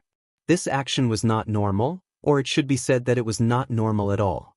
Whether Sumo was the evil sect spy or not had not been determined, casually locked up with other people, wouldn't it be dangerous? Also, that day when Su Qingjun returned to the Su family and made a big fuss, Lu Chen was tormented and seriously injured by Sumo and the rest. These things were not difficult to find out. Lu Chen did not believe that a scheming person like he would not know about it. And now that he was locked up with Sumo, there seemed to be some meaning in it. These thoughts flashed through Lu Chen's mind like a spark, but there was not much change in his expression. Only looking at the man who was hiding in the corner in the dark room and moaning for help, he could vaguely see that he was the once arrogant Sumo. Lu Chen greeted Sumo, but Sumo did not respond to him. Her mouth was still muttering those two simple words. Lu Chen frowned, squatted down in front of him, and saw clearly that Sumo had shrunk into a ball, buried her head on her knees, her hands behind her head, as if she was very afraid. "Sister, save me?" Sumo was still speaking intermittently in a low voice. Her voice seemed to be trembling. Instead, she did not respond to Lu Chen, who was very close at hand. Lu Chen reached out and gently patted Sumo's shoulder. Sumo's body shrank a little, but it seemed to be an instinctive reaction. There was no other movement. This situation seemed a little strange. Lu Chen stared at Sumo and did not speak. He fell into deep thought. After a while, he suddenly stood up and looked around. This was a dark room. Most of the rooms in the martyr's tomb were like this. Because it was too dark, it was sometimes hard to tell how big the room was. And in this room, there was a place where the darkness was especially thick, right against the wall of the room. Lu Chen stared at the thick darkness, then looked at his surroundings. After a while, the corners of his mouth suddenly curled up. He sneered, and there seemed to be a hint of ridicule in his smile. By the time Su Qingjun returned to Flying Goose Terrace alone, the sky had already darkened. She was in a bad mood. All kinds of dark and strange scenes kept appearing in front of her eyes. She was a little worried, even more worried than before. She was worried about her brother, Sumo, and also worried about Lu Chen. As she walked on the mountain path, Su Qingjun made up her mind to go to the gloomy martyr's tomb again tomorrow morning. No matter what, she had to try her best to save them. Although there might be all kinds of inexplicable undercurrents behind this matter, it had nothing to do with Sumo and Lu Chen. When she walked up to Flying Goose Terrace, her body suddenly paused. In the cold night, she saw a black dog squatting alone in front of the wooden house, looking at the mountain path here. After a while, Atsu got up and slowly walked over. When it came to Su Qingjun's side, it first looked behind her.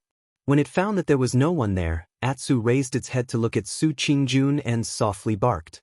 Su Qingjun did not have much contact with this black dog. Because Lu Chen insisted on bringing Atsu with him, she did not mind and let Atsu live on Flying Goose Terrace, and they only met a few times. But tonight, She felt that Atsu seemed to be a little different from usual, but she could not tell what was different. Perhaps it was because they had too little contact. Su Qingjun sighed and said to Atsu, "Are you waiting for Lu Chen, Atsu?" Atsu looked at her and wagged its tail. Because it was injured, it only had one eye and half of its tail left. When it wagged its tail, it looked a little funny. Looking at its one eye and the remaining scars on its face, it gave people a sense of tragedy. These two completely different feelings were strangely mixed on this black dog. Su Qingjun felt a little apologetic in her heart, but then she felt a little funny. Looking at Atsu, she did not know why, but she still felt a little uncomfortable. She softly said, "Lu Chen has been detained, he can't come back tonight. But I have already thought about it. I will go there tomorrow. No matter what they find out, as long as I can't confirm that he is the traitor, I will definitely bring him back, okay?" Atsu quietly looked at Su Qingjun. The light in its only eye was dim and uncertain. The half of its tail behind it had unknowingly stopped. Su Qingjun saw that Atsu didn't respond for a long time. She didn't know if he understood her words, so she could only sigh softly. She then turned around and walked into the cave residence. She opened the stone door and walked in. The heavy stone door closed behind her, and the flying goose platform once again fell into silence. The night became colder. The black dog slowly stood up and walked to the edge of the cliff. It looked at the vast sea of clouds in silence. Its only eye lit up with a dark green light, like a crystal-clear gem, but also like the deep sea. It slowly raised its head and looked at the dark night sky. This night, the clouds were very thick, blocking the moonlight and the stars. It was as if there was only darkness left in this world. It stood there alone, the night wind getting tighter and colder. It looked up at the sky, its black fur swaying, and its dark green eyes shining. Suddenly, it raised its head and howled at the sky, at the night sky, at the dark clouds, or at the cold moon that could not be seen but must be hidden high up in the sky. Oh, the mournful howl echoed above the sea of clouds, lingering for a long time. Su Qingjun did get up early the next morning. After dressing up, she walked out of the cave, ready to go to the cemetery. When she left the flying goose platform, she glanced at the wooden house, but she did not see Atsu, so she thought that maybe the black dog was still sleeping. Su Qingjun got up very early, but on the same morning, there was someone else who got up even earlier than her. He walked through the long street of Kunwa City, which had not yet become lively. Although the street was not lively, there were already some pedestrians. The fat old ma yawned. He saw a stall selling breakfast on the side of the road ahead, so he walked over and sat down. This kind of roadside stall, of course, sold food for mortals in the secular world. There was no such thing as food made of various spiritual materials, so ordinary cultivators would not patronize this place. However, old Ma was obviously more like a mortal. He casually sat down, ordered some steaming hot breakfast and hot porridge, and ate them in big mouthfuls. His forehead was slightly sweaty, and it was only then that he seemed to heave a sigh of relief, looking a bit more comfortable. "It's so cold tonight," he said with some emotion. He then turned his head to the north and glanced at the majestic Kunlun mountain range. Even the tall city walls of Kunwa City couldn't block the rise and fall of the majestic mountain range. Old Ma pursed his lips and said to himself, "I've done what I should. You better not bother me. Let's see what you do next." He was in a daze for a while, then he called the stall owner to pay the bill. The stall owner was an old man, so he came over to settle the bill. When he turned around to leave, he suddenly saw Old Ma's hand, so he reminded Old Ma, "Sir, your hand is bleeding." Old Ma looked down and saw some blood between the fingers of his left hand. He immediately smiled and said to the stall owner, I didn't expect to cut my hand. Thank you, boss. I'll go bandage it later." The old man chuckled, put away the bowls and chopsticks, and walked away. Old Ma stood up and walked back to the street. As he walked, he calmly wiped his left hand under his sleeve. That trace of blood was wiped on it, then it disappeared from his hand. He happily and contentedly walked forward, just like an ordinary person. At this time, the street gradually became lively and more people appeared. No one noticed a fat man with bloodstains on his hand gradually walked into the crowd and disappeared. He did not sleep well that night. The yin energy in the righteous grave was too heavy. It was really not suitable for ordinary people to live in. Even for a Foundation establishment realm cultivator like him, living here for a long time would also feel uncomfortable. If one lived in this kind of shady place for a long time, perhaps even one's temperament would become strange, just like that corpse watcher. He was actually curious about the corpse watcher. This skinny and shriveled old man was mysterious and obviously powerful. He also seemed to have some unexplainable grudges with the newly promoted Yuaning Zhenren, Dongfang Tao, which made him even more unfathomable. But right now, these were not the things that he was most concerned about. He was recommended by Dukan Zhenren to sect leader Idle Month Zhenren. He was wholeheartedly pursuing that evil faction spy murder case. However, this matter had been dragged on for a long time. He was actually feeling a great deal of pressure. And because of this, he had no choice but to gradually turn his methods more intense. It was already too late to use the previous gentle and tactful methods. Teacher and sect leader Reverend, they could not continue to indulge like that. He felt wronged. This evil faction spy's methods were ruthless but unusually cautious. Even with his very familiar experience with the evil faction, after so long, he still could not find any reliable clues. But in his heart, he did not blame those two teachers. Without them, he would still be in closed-door training and reflecting on his mistakes. Without them, he would not have been able to come out and do things so early.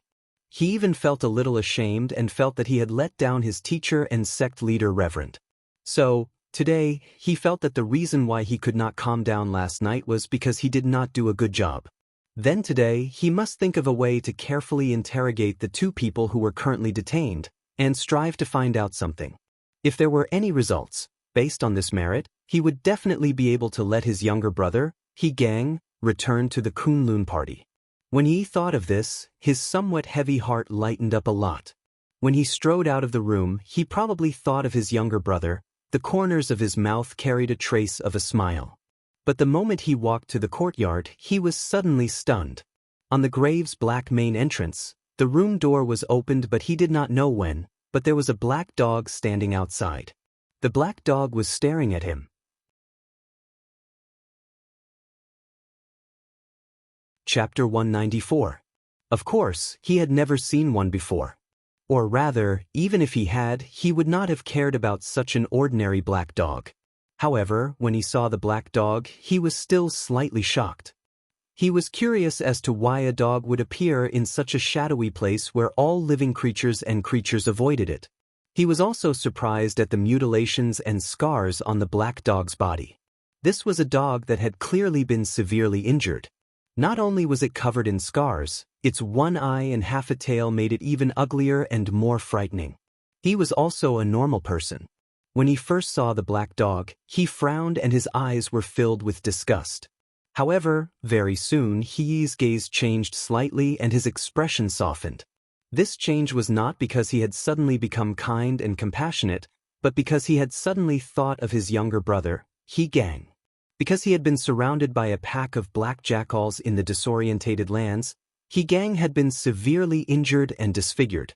Now, after a series of twists and turns, he did not look like a human or a ghost. As his older brother, his heart ached for him. For some reason, when he saw this black dog, he suddenly thought of He Gang and felt an inexplicable sense of compassion. So, he did not immediately chase the black dog away. Instead, he stood and watched for a while before walking over. The black dog looked at his figure in silence and did not move. It did not retreat, nor did it hide. There was a strange light flowing in its single eye as it stared at He's figure. He walked to the door and glanced at the black dog, then looked outside the door to confirm that there was no one outside. It seemed that no one had deliberately brought this dog here. However, this made it even more strange. After staying in the righteous grave for several days, he had long noticed that the yin qi in this place was extremely strong. It was the enemy of almost all living creatures. In this righteous grave, there was not even a mouse or a cockroach, let alone wild beasts or birds. Could it be that because this dog was black, it was not afraid of this pitch-black righteous grave? This ridiculous thought flashed through He's mind. Even he himself felt bored. but he still had a good impression of this black dog. He waved his hand at the black dog and said, "This is not a place for you. Leave quickly." As he spoke, he made a gesture to drive it away. The black dog took 2 steps back. Although it was still staring at he, perhaps because he did not show too much hostility before, and even had a little bit of gentleness to it, the black dog did not react too aggressively to he. It glanced at the courtyard of the righteous grave and seemed a little hesitant. The darkness and the strange atmosphere inside made it very uncomfortable, and it did not want to go in. So, after a moment of hesitation, the black dog retreated more than 10 feet away and found a large tree to lie down, as if it was waiting for something. He glanced over there and shook his head. He was too lazy to care about it. He couldn't even take care of the person, so who would have the time to care about the dog? He turned and walked into the depths of the courtyard. The door to the room where Sumo and Lu Chen, who had just arrived yesterday, was still locked. In the darkness on the other side, the corpse walked out of the shadows like a ghost. He nodded at him and looked at the tightly shut door again. There was a hint of worry on his face as he asked the corpse, "Senior, will they be all right?" The corpse's face was haggard and his expression seemed to always be as rigid as ever. After hearing He's question, he only replied faintly, "They won't die." He shook his head and seemed to smile bitterly. He then sighed and asked, "Did you find anything?" The corpse replied, "Under the influence of the mind-manipulating spell, their souls were agitated and injured, causing them to fall into a terrifying illusion. Their words are definitely true, so it shouldn't be them." He was silent. Seeing that the corpse ignored him, he casually waved in the direction of the door. A cold wind suddenly rose and swept across the courtyard. The door on the other side suddenly opened with a squeak. He frowned and walked into the room.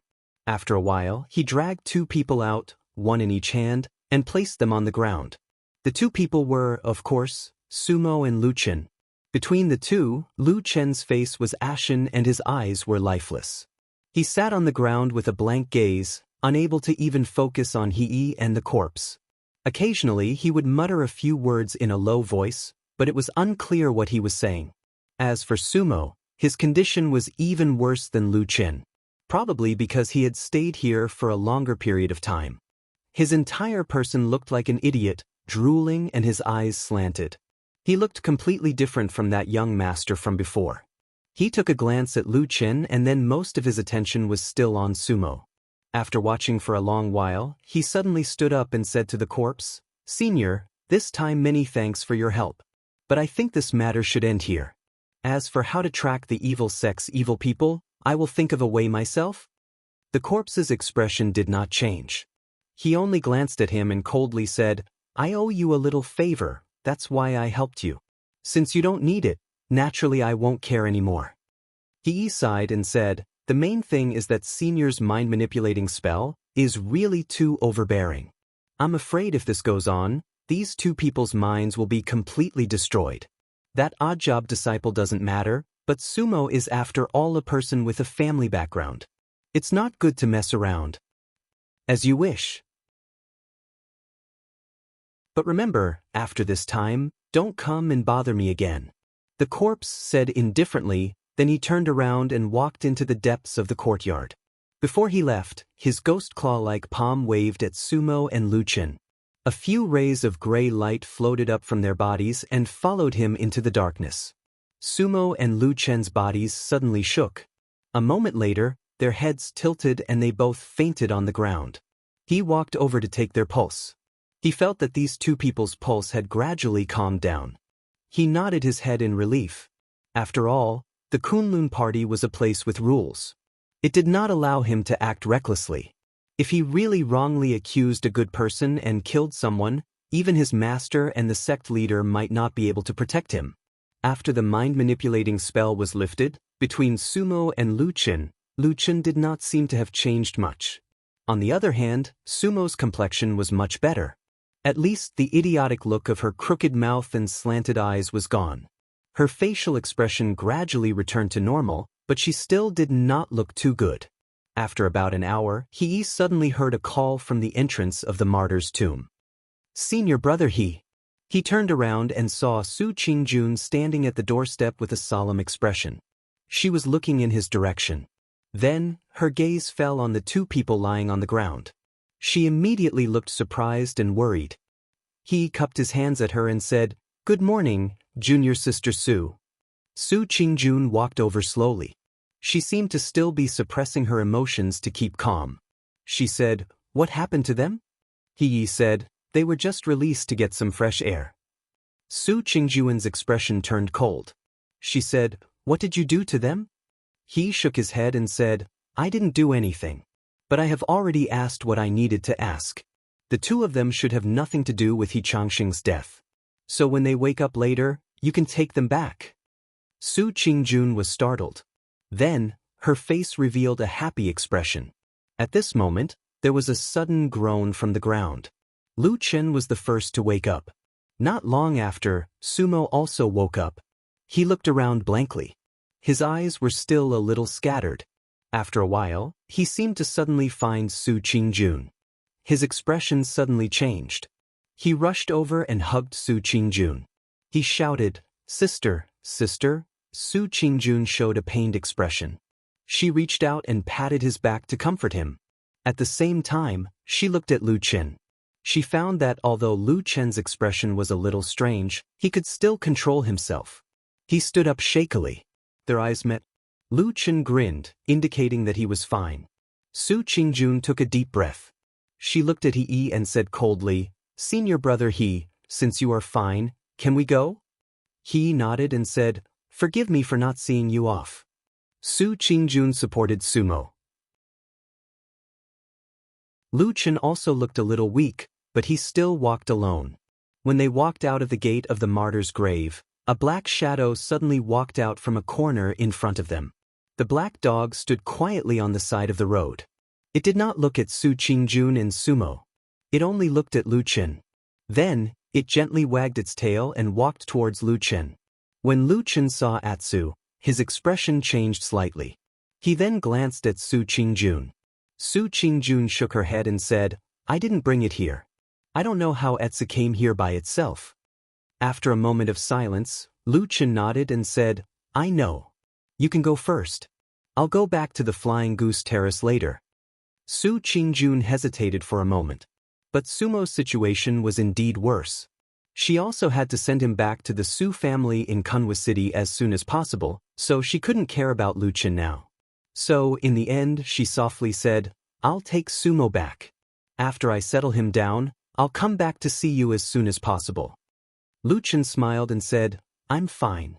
Don't worry." Su Qingjun responded and supported Sumo as they left.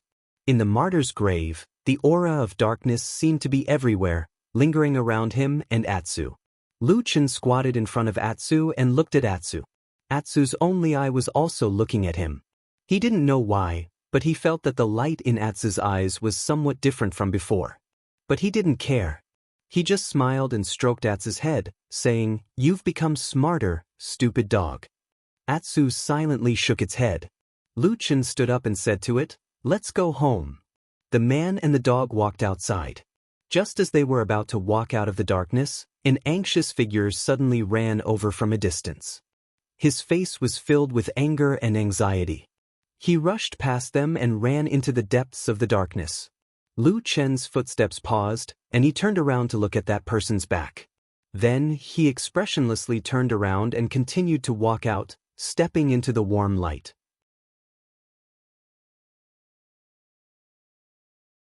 Chapter 195. The bustling streets of Kunwa City were filled with people coming and going as usual. It was as peaceful and prosperous as if all living things were happy. In the distance, Kunlun Mountain was lofty and majestic. The sun was warm on Fian platform. Lu Chen was lying on the bed of his wooden house, quietly looking at the scenery outside the window. Far away from the hustle and bustle of the city, in the small courtyard of the Black Hill Pavilion, Old Ma was sitting there. He had changed his clothes, carried a basin of water, and was carefully washing his hands. The blood stains made the water a little red. He looked at the red color with a strange expression. He stretched out a finger and gently drew a few strokes on the reddish spots in the water. It seemed like he was stirring randomly, but it also seemed like he was writing a word.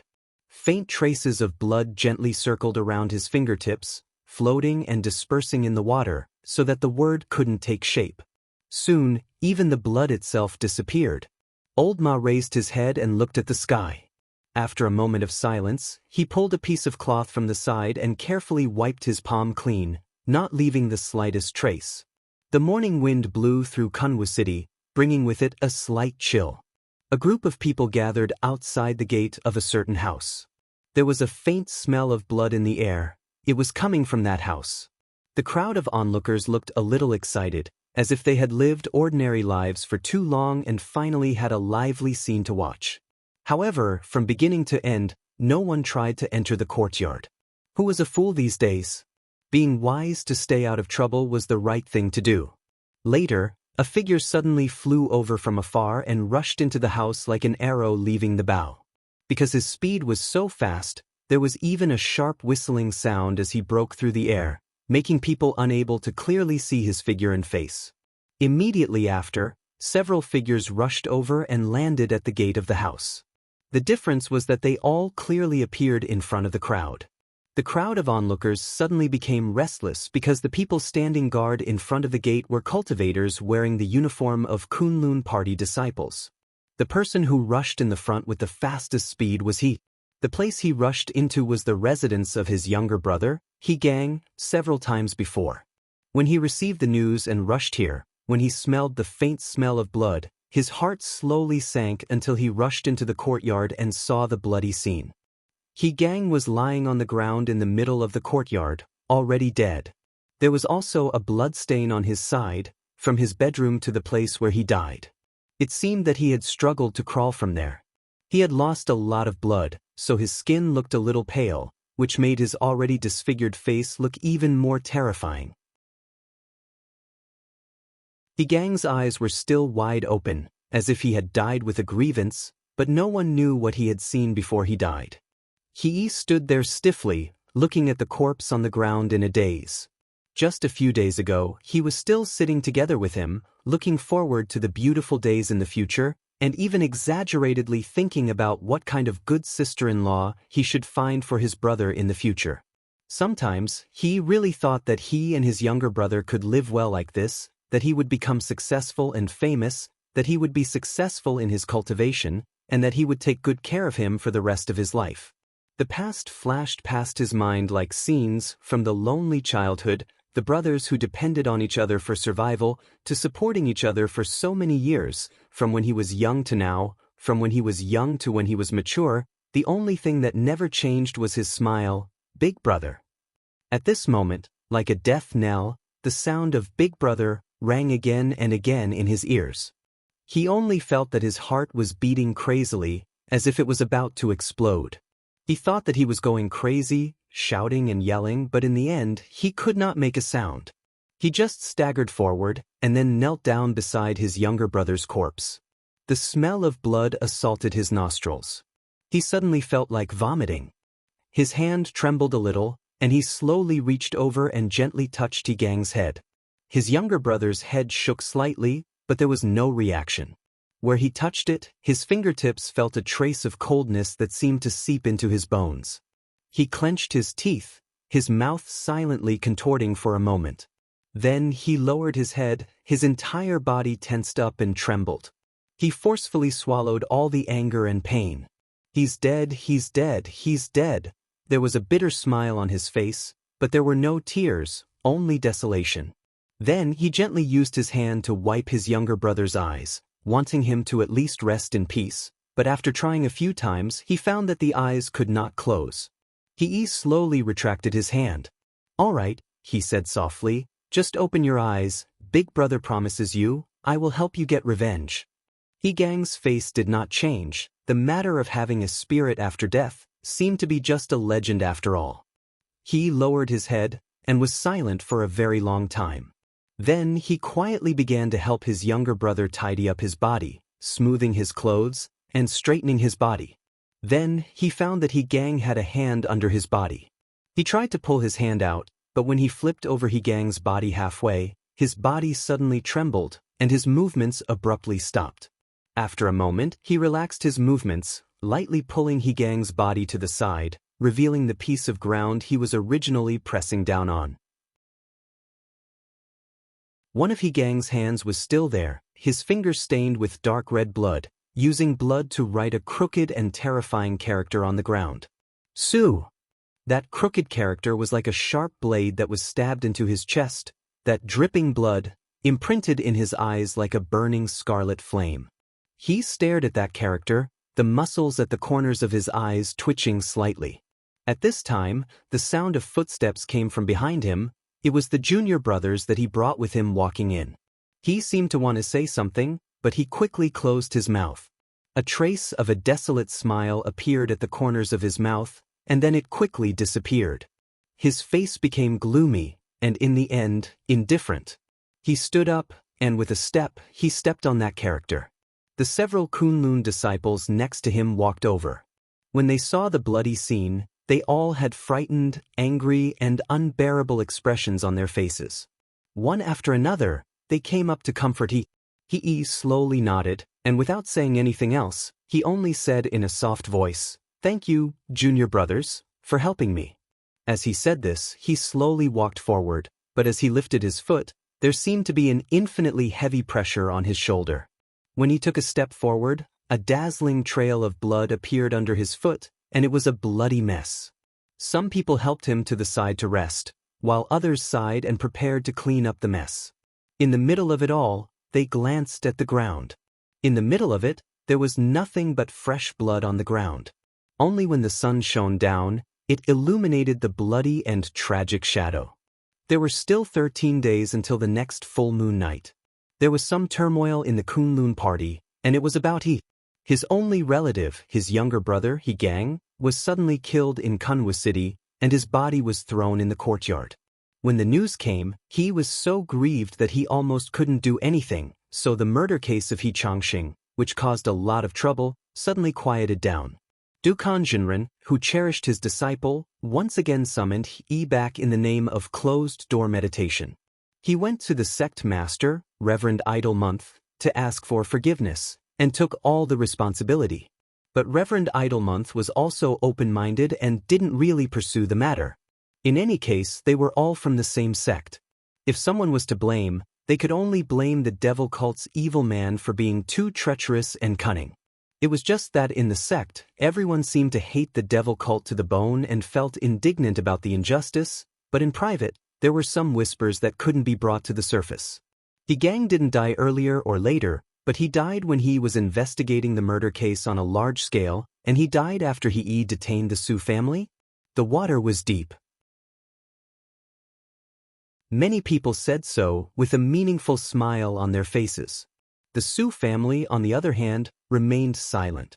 Originally, when they brought Sumo back, they were indignant and wanted to fight back and take revenge. But suddenly, overnight, all the Su family were directly locked up at home by Su Tianhe, and were not allowed to go out easily. The atmosphere in the Kunlun party was a little strange, but in any case, things that didn't come out publicly, everyone could pretend that it didn't happen. Life still had to go on. When the moon at night began to slowly become full from the smallest crescent, Lu Chen also went out several times in the middle of the night, hoping to encounter the strange three-eyed bug again, but he didn't find anything. That night really seemed like a dream. Everything seemed to be the same as before. Nothing had changed. Until one night he suddenly saw Atsu lying on the windowsill, suddenly raised his head, and howled at the dark sky, and heard that mournful long cry. Lu Chen suddenly sat up. After the long cry, Atsu turned to look at him, and suddenly jumped out of the window. Without any hesitation, Lu Chen directly jumped out, and then followed Atsu, all the way to the forest behind the mountain of Flying Goose Terrace. The dark forest emitted a deep darkness under the night sky, and the old and sturdy trees were like tall giants, but Atsu didn't seem to have any fear, and directly ran into the forest. Lu Chen followed, ran all the way, and gradually came to the depths of the forest. Then, somewhere, Atsu suddenly stopped, and Lu Chen also slowed down and stood beside it. He first looked at it and then looked around. It was a little dark, but he could see the shadow of a big stone in front of him, and there seemed to be some things around it. Lu Chen's expression suddenly changed. He took a few steps forward, and then gradually saw the things there. Beside the stone, there were many corpses of birds and small animals. All of them were bitten to death. He suddenly turned back and stared at Atsu, only to see that in the darkness, the dim light in Atsu's eyes gradually lit up and gradually became brighter, like a dark green flame.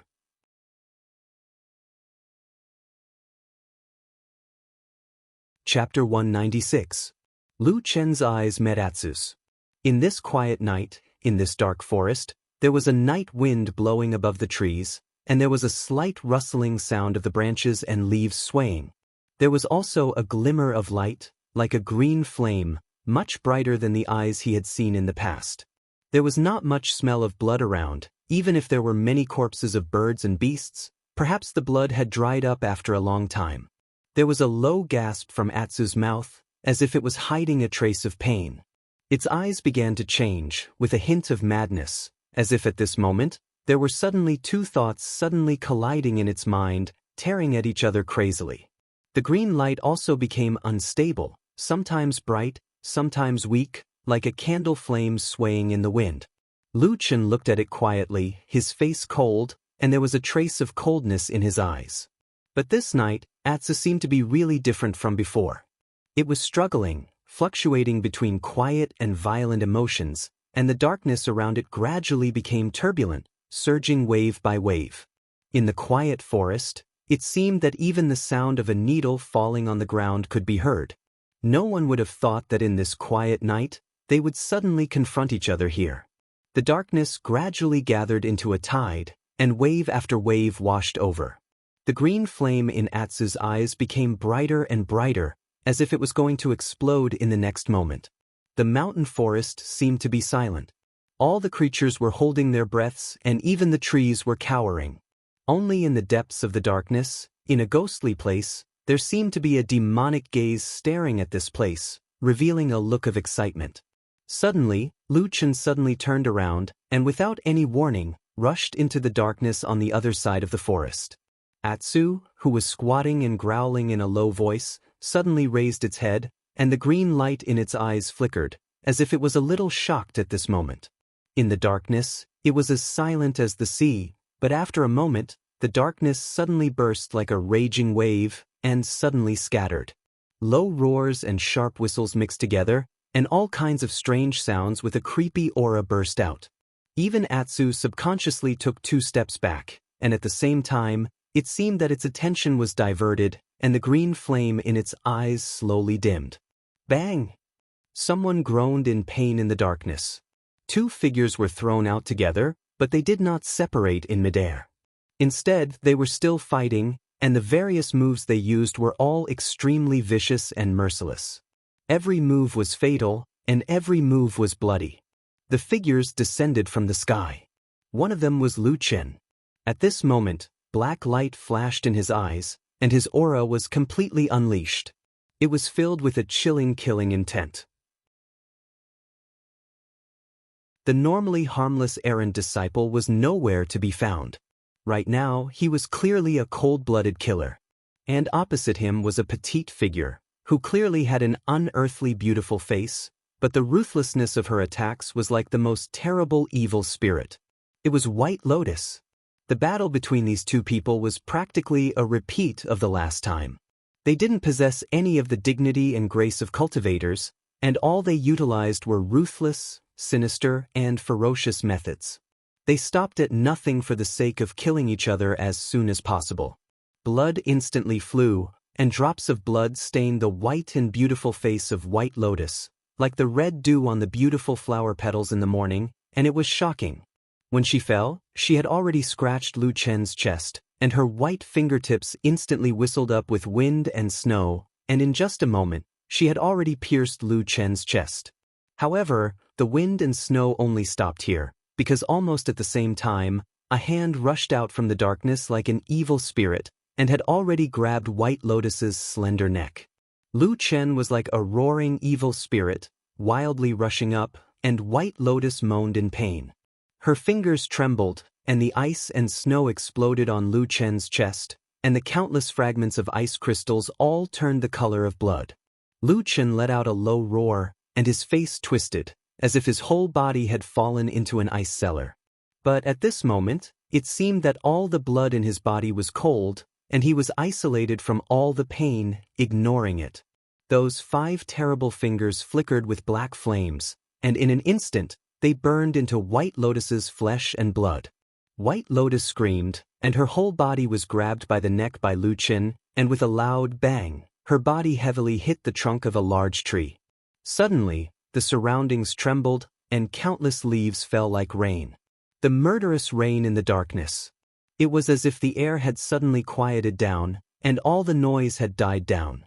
Gradually, the sound of falling leaves could be heard, as well as Lu Chen's slightly pained panting, and White Lotus's already twisted breathing. The green light in Atsu's eyes had almost completely disappeared, and it seemed to be stunned by the sudden scene just now. Only now did it react, and then it hesitantly stood up, and slowly walked a few steps towards Lu Chen and White Lotus. As it got closer, it could clearly see that in the still falling leaves, Lu Chen slightly lowered his head, as if he was sucking in cold air, and coughed softly. His chest was a mess, and his right hand was straight in front of him. He still grabbed White Lotus's neck, and pushed her against the tree trunk, so that her petite body was suspended in the air, and her face was pale, as if she was about to suffocate to death. In the forest, there was only silence. Atsu looked at the 2 strange people, and hesitantly took a step forward. Suddenly, Lu Chen turned his head and looked at it. His empty left hand suddenly raised, and he pointed a finger at it. He pointed at it condescendingly. Along with this movement, a few scalp-numbing cracking sounds came from his body, like the sound of ice cracking. Then, a gush of blood gushed out from his chest. Atsu immediately stopped in his tracks. It looked up at Lu Chen, and that finger was just above it. Deep in the man's eyes, there seemed to be wild black flames burning, and endless black tides swept over. He stood in the darkness, like a god or a devil. All the hair on Atsu's body seemed to stand up in an instant. After a moment, it lowered its head, and slowly lay down under that finger, showing all its submission and awe. Lu Chen took a deep look at the black dog, then turned his head, and looked at White Lotus in front of him. His eyes were as violent as a demon, and as cold as the ice on his chest. He stared at this fairy-like little girl, and after a moment he said coldly, "Is it fun?" White Lotus was suspended in the air under that hand that seemed to be cast from iron. Her face was in pain, but for some reason she was still smiling when she looked at Lu Chen's face while panting. "It's fun," she said, looking straight at Lu Chen, and there seemed to be a hint of provocation in the depths of her eyes. Lu Chen's 5 fingers tightened again, and White Lotus groaned in pain. Her suspended body twisted a little, like a thirsty fish thrown onto the shore. "You are forcing me to kill you," Lu Chen said coldly. "You don't dare to kill me." Almost immediately after his words, White Lotus immediately responded. Then her legs kicked a few more times, as if she was finally unable to breathe, and her body began to soften. Lu Chen silently looked at this strange girl who seemed to be a mix of light and darkness, beautiful and fierce angel and demon. After a while, he suddenly let go of his hand. White Lotus let out a soft cry, and her whole body fell down. After falling to the ground, she covered her neck with both hands, and began to desperately gasp for breath. After a while, she finally calmed down. Lu Chen looked at her quietly, then sighed and said, "You are right, I don't dare to kill you." The darkness in the forest at this time had gradually calmed down, no longer surging like the tide, nor was there that kind of fierceness. Instead, there was a hint of quiet gentleness. Lu Chen walked to the side of Atsu, and very naturally sat down on the ground next to it. At this moment, all the different aura on his body had disappeared, and he seemed to have changed back to the usual gentle and useless odd-job disciple. However, Atsu seemed to be more familiar with Lu Chen's aura. It gently leaned over, using its head to rub against Lu Chen's thigh, and then nestled beside him, just like before, intimately, as if nothing had happened. On the other side, White Lotus also walked over after resting for a while. After that life and death battle, she seemed to suddenly forget everything, just like Atsu, as if nothing had happened, and naturally sat opposite Lu Chen and Atsu. The atmosphere was a little vaguely strange. Lu Chen raised his head to look at her and said, "I thought we had already made it clear before." White Lotus said, "What do you mean?" Lu Chen said, "Well, water does not interfere with the river water. As long as we stay away from each other, we will be safe." White Lotus thought for a moment and said, "I originally thought so, until I saw Atsu again." Atsu raised its head to look at her from Lu Chen's side. Lu Chen stretched out his hand to press its head, and touched the fur on its head and said, White Lotus stared at him as if trying to find some clues from Lu Chen's face, and said, "This dog has the aura of the blood food secret method." Lu Chen shook his head and flatly said, "There is no such thing." White Lotus sneered, "You think you can dismiss me with this sentence? I will not be wrong." Lu Chen was silent for a moment, and suddenly said, "Don't forget that the world is big, and there is not only one blood food secret method, there may be other magical powers that you don't know. And even if it is the blood food secret method, it is not unique to you. On what basis do you make wild guesses?" White Lotus said, "Of course I know this. In fact, even if this dog really has the blood food secret method, it doesn't matter to me. But the most important thing is that this dog did not go crazy or die after being used the blood food secret method." She sneered and looked at Lu Chen and said, "Don't tell me you don't know what this means?" Lu Chen gently touched Atsu's head, but fell silent and did not say a word for a long time.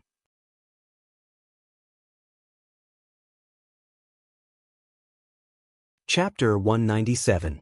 In the end, nothing happened that night. Lu Chen and White Lotus parted ways in the dark forest. They went their own ways and went their separate ways. When the beautiful girl disappeared into the forest like a ghost, Lu Chen brought Atsu to Flying Goose platform and returned to his wooden house. Late at night, the clouds parted and the moon appeared. A faint ray of moonlight shone on the windowsill and shone on Lu Chen and Atsu. Atsu looked up at the sky. The crescent moon was like a hook, while Lu Chen stared at Atsu. After a while, he stretched out his hand and gently touched Atsu's back. Atsu turned its head and glanced at him. Lu Chen frowned slightly. After a while, he suddenly said, "You can't stay on this Kunlun mountain anymore." Atsu's only eye flickered. Lu Chen's hand gently stroked Atsu's body. Its fur was soft and smooth like black satin. However, under this smoothness, there were pieces of bulging flesh and bones. There was blood that flowed extremely fast, and there was the sound of a strong beating heart. It was an unfamiliar power that was slowly gathering in this black dog's body. One day in the future, it would finally burst out. "I didn't expect you to become like this." Lu Chen gently touched Atsu and whispered, "I just wanted to save your life at that time, but there was really no other way." White Lotus, that little girl, always thought that what you had was the blood-feeding secret method. In fact, that was not the case at all. What I used that day was the devil cult's reincarnation formation and the blood-soul crystal fragments that I condensed with my evil method. At that time, I only thought of prolonging your life. But I didn't expect that you could actually absorb the blood-soul crystal fragments and activate all the potential of your bloodline. This result is almost exactly the same as the blood-feeding secret art, so she's mistaken. Lu Chen smiled and said, "Atsu, I think your father, whom you have never met, must be an extremely powerful demonic beast. That's why he could give you such a strong bloodline." Atsu leaned forward. It wasn't clear if it understood Lu Chen's words, but it didn't say a word from beginning to end. Lu Chen didn't mind. He raised his head and looked out the window, looking at the moon high up in the sky. After a while, he said softly, "You can only stay for another 10 days at most. When the night of the full moon arrives, you won't be able to endure it anymore. Before that, you must go down the mountain."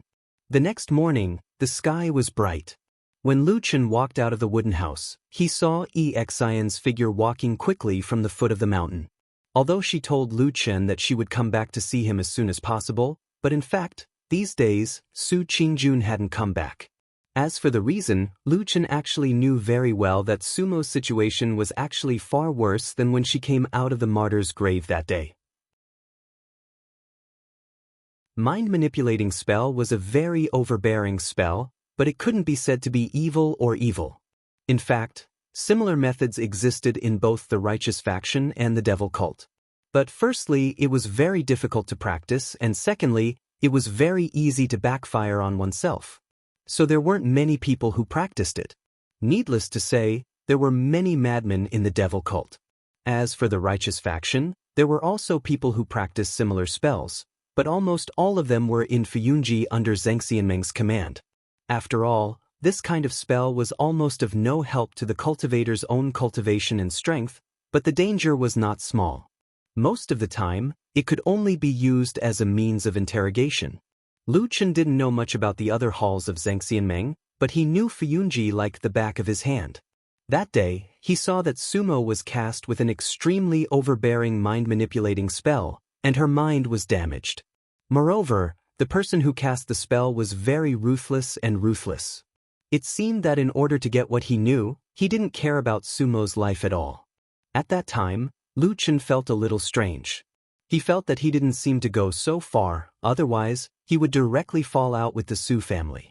With the Su family's current reputation and Su Qingjuan's advancement to Jin Dan, doing so would directly become a life-and-death enemy, which was really stupid. Until, later, he saw the person who looked at the corpse. For a moment, he almost thought that the person who looked at the corpse was a spy sent by Zheng Xianmeng Fuyunji to the Kunlun party. Compared to the various things around Lu Chen these days, whether it was people or things, all seemed to be hazy and gloomy. Only Exen that he saw this morning was bright. She bathed in the bright morning light, walking briskly. When she saw Lu Chen standing on the Fian platform, she suddenly laughed, then waved her hand vigorously and ran over to him. The sunlight shone on her face, reflecting an unusually bright brilliance. The fresh mountain wind also seemed to follow her, swirling and dancing, blowing over this mountain peak. "Brother Lu!" Exian called out to him with a smile. Lu Chen nodded to her, revealing a trace of a smile, and said, "Why are you here?" "Oh, Sister Su sent someone to pass a message, asking me to come and see you," said Exan with a smile. Lu Chen slightly raised his eyebrows and said, "What happened to her, asking you to pass a message for her?" Exan sighed, showing a trace of helplessness on her face, and said to Lu Chen, "Sister Su has something to do at home, she really can't leave, but I heard from her that you seem to be injured, and she is also a little worried, so she asked me to come and see you.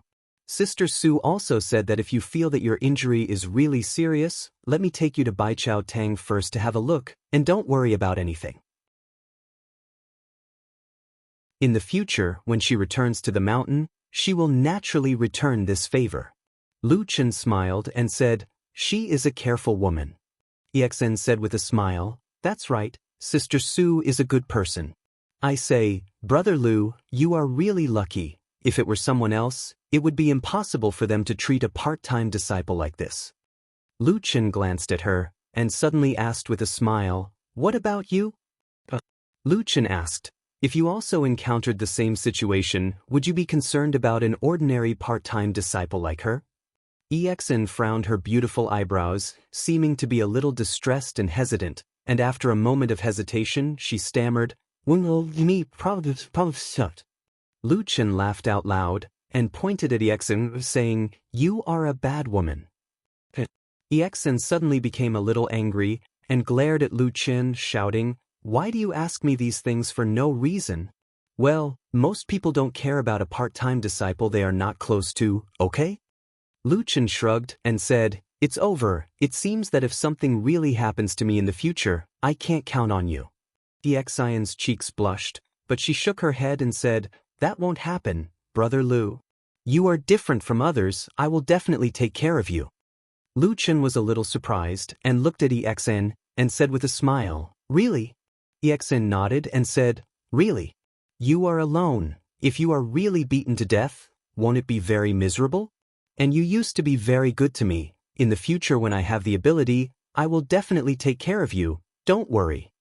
Lu Chen saw that she was particularly serious, and only felt that it was interesting, and his heart was inexplicably touched, but soon he still smiled and interrupted and said, "Oh, okay, then from today on, I will say that you are a good woman." Exen looked at her with a mixture of annoyance and joy, then looked around and asked, "Where's Atu?" Lu Chen turned back and whistled. After a while, a black shadow sprang out from the mountain forest behind Flying Goose Terrace, and it was Black Dog. Seeing Exian standing beside Lu Chen from afar, Atsu immediately shook its head and wagged its tail, and quickly ran over. Exian also let out a crisp laughter, and greeted it with a chuckle. On the way, she hugged Atsu, who was rushing over, and hugged it in her arms. Woof, woof, woof, woof, woof, woof. Atsu barked repeatedly, looking very excited and happy, probably because it had not seen Exian for a while. On this mountain of Kunlun, the people who could really make it feel close to, and the people who could completely let down its guard, were only Lu Chen and Exian in front of it. Exian was also very happy. She hugged Atsu, and then pressed her hands hard on its back and head, as if she wanted to double what she had not seen in these days. She laughed and suddenly screamed. It turned out that Atsu was too excited, and kept jumping, and accidentally crushed Exian. Exian patted Atsu's head.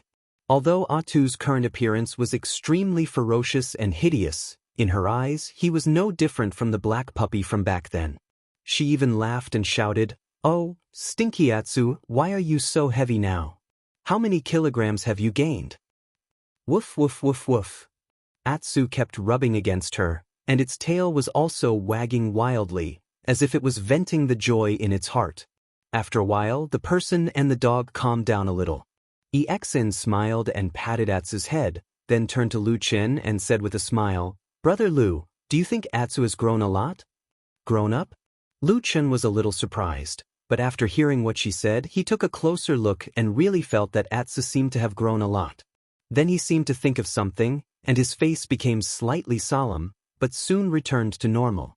He smiled and said, "It should be. This stupid dog doesn't know anything. It only thinks about eating." After a while, Exian finally came over and said to Lu Chen, "Brother Lu, are you really okay now?" Lu Chen said, "Yes, I'm fine. Don't worry." "Oh, I'll tell Sister Sue about it," Exian said with a smile. Lu Chen looked at Exian and suddenly thought of something else. Back in the dark grave, Exian's master, Dongfang Tao, suddenly appeared there, and seemed to have a fierce fight with the mysterious corpse watcher. His eyes flickered slightly, and he asked Exian, "Oh right, you always ask me, how have you been recently?" Exian said, "Pretty good." Lu Chen smiled and said, "What about your master? Did he teach you any amazing skills recently?" "Not yet." Exian looked a little depressed, and said, "Master said that I need to build a solid foundation, and then practice higher-level magic arts.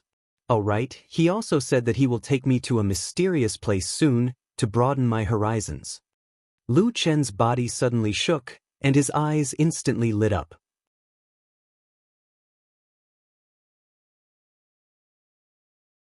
Chapter 198. "Oh, where are you going?" Lu Chen asked Exian. Exian shook her head and said, "Master didn't say. He only said that I've never been there before. I also want to know, but I've asked Master several times, but he just smiled and didn't say anything." Lu Chen lowered his head and pondered for a moment. Then his gaze slowly softened, and he smiled somewhat self-deprecatingly. He thought that he had been a shadow for a long time, and stayed in the dark for a long time. It seemed that his whole person had become a little strange. Dongfang Tao had just casually said a few words to his female disciple. Perhaps he really wanted to take Exian to broaden her horizons, but when he heard it he felt that there was something wrong. "Maybe I'm black-hearted?" Lu Chen muttered in a low voice. Exian, who was next to him, didn't hear it clearly. She asked curiously, "Brother Lu, what did you say?" Lu Chen shook his head and said with a smile, "Nothing. That's right, this Kunlun mountain range is so big. Perhaps there are many magical and magnificent paradises that we haven't heard of. Not to mention other things, just the 4 strange peaks floating in the sky are rare in the world. If we can go up and take a look, it will also be a kind of blessing." Exian laughed and said, "Brother Lu, you're right. But I think it's most likely impossible between the clouds and the sky. Our sect has long had a rule that only Yuaning Jinren can set foot on the 4 strange peaks of spring, summer, autumn, and winter. I'm still far from that." Lu Chen's heart suddenly moved. He asked Exian, Speaking of which, I heard that there are also exceptions. Yexen was startled. Brother Lu, you mean? Lu Chen looked around and saw that there was no one around. He lowered his voice and said, "It's Hakushin Jinkuin's disciple. Hakushin Jinkuin has 3 disciples. His eldest disciple is our sect leader, Reverend Idle Month, who is at the Yuaning realm. As for the other 2, Zhuxian is said to be Jin Dan Friar, and White Lotus is even worse. She is about the same as us. But I heard that these 2 fellow sect members without nascent soul realm cultivation often go up to the winter peak between the clouds and the sky to cultivate."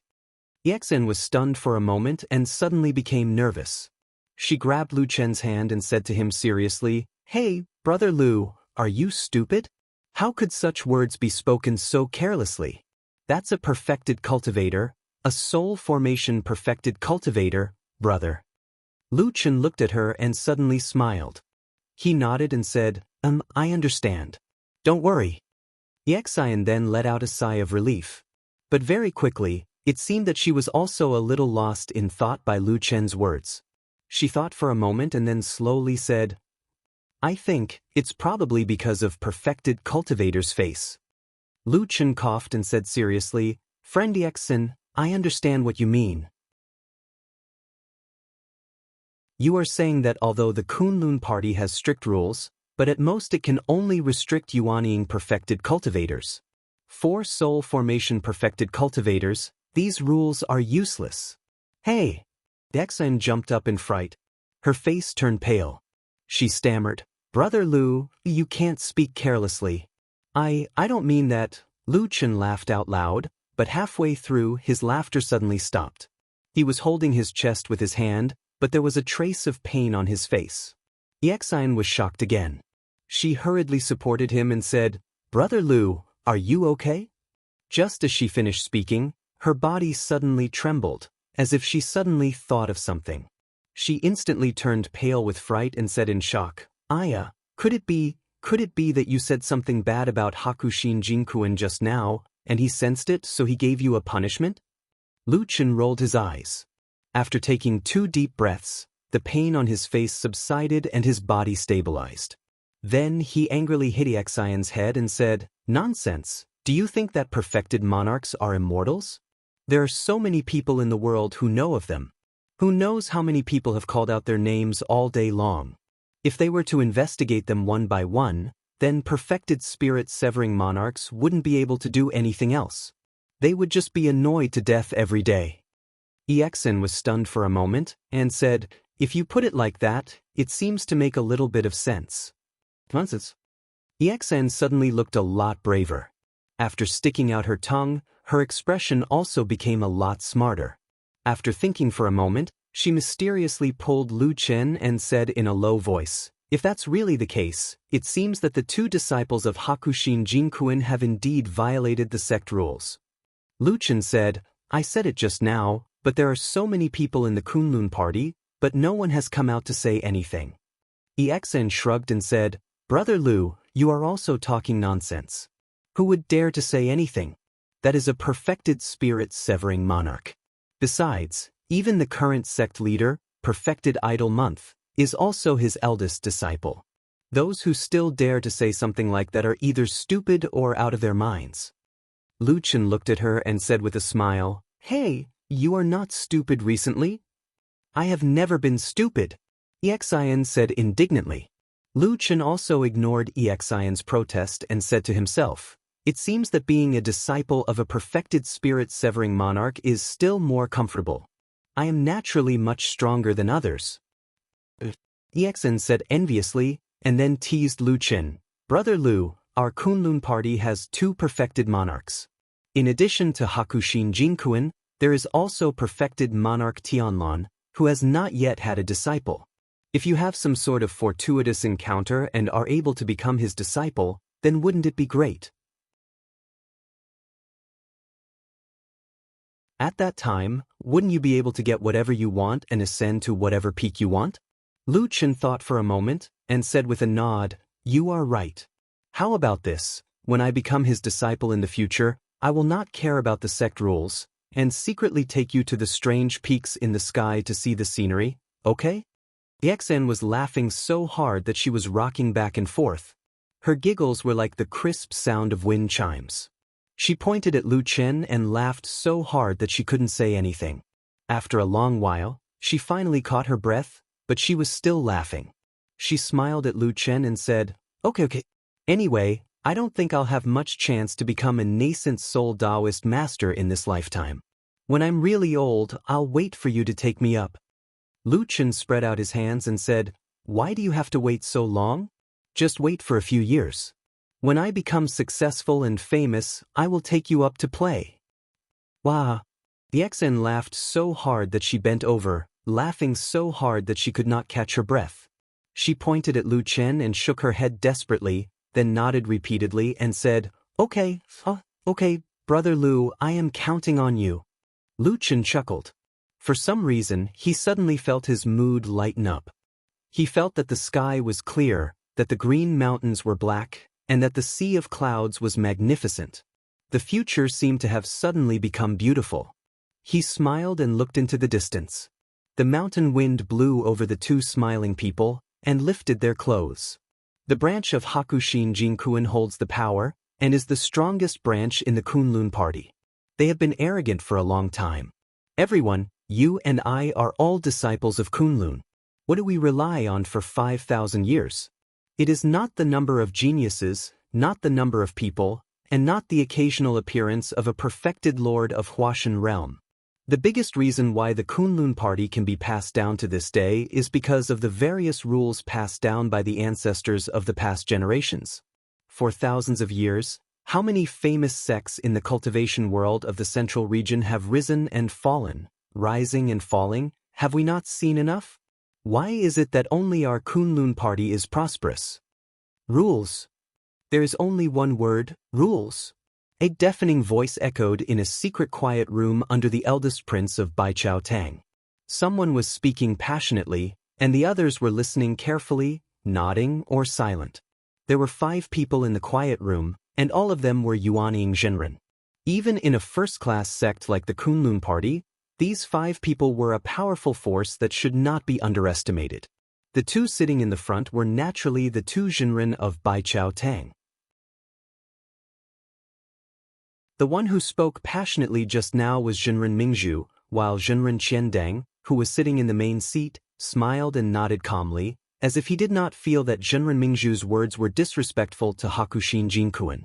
Apart from the 2 of them, the other 3 Yuanying Zhenren had different expressions, and their expressions were slightly complicated.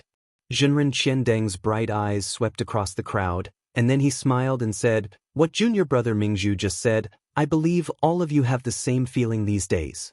Let's not talk about other things, but in the supreme forbidden area of the vault of heaven and clouds, only Zhenren Yuanying can enter. Now that Zhuo Xian and White Lotus have set foot on the Winter Peak, it is indeed inappropriate. A fair-skinned man sitting on his right nodded and said, Senior brother Qiandang is right. I Guangyang feel the same. In fact, it's not just us. As far as I know, there are many Yuanying Zhenren on the spring and autumn peaks who are dissatisfied with this. It's just that the other side is too powerful, so no one dares to voice their anger. That's right. At this time, another Yuanying Zhenren sitting opposite to Zhenren Guangyang said, But there's nothing we can do about it. Now that Hakushin Jinkuan is guarding the sect, and the Zhenren sect master is his disciple, the Bai clan's henchmen are everywhere in the sect, and we can't do anything about it. Taoist Master Qiandang smiled and said, Even so, it doesn't mean that there's no chance of a turnaround. After all, this foundation is passed down by the patriarch. As disciples of Kunlun sect, it's our duty to clean up the roots. As he said this, he turned to look at the Yuanying Zhenren who had been sitting in the last row with his head bowed. He asked with a smile, What do you think, junior brother Moon? The last Yuanying Zhenren slowly raised his head. His expression was solemn and his brows were tightly furrowed, but he didn't say anything for a while. The quiet room seemed to have fallen into a moment of silence. The gazes of the other Yuanying Zhenren Qiandang quickly fell on Masato Kihara. The air was silent, but it seemed to have suddenly become heavy. After a while, Masato Kihara looked at Zhenren Qiandang and said, Senior brother Qiandang, I have something to say first. Please speak, junior brother. I understand all of your intentions. I'm sure all of you are aware of my current situation. It can't get any worse. If there's a chance, it's not a bad idea to take a gamble. He raised his brows and said in a low voice, I'll say it again. If true Lord Tianlan doesn't personally promise me, I won't participate in this matter.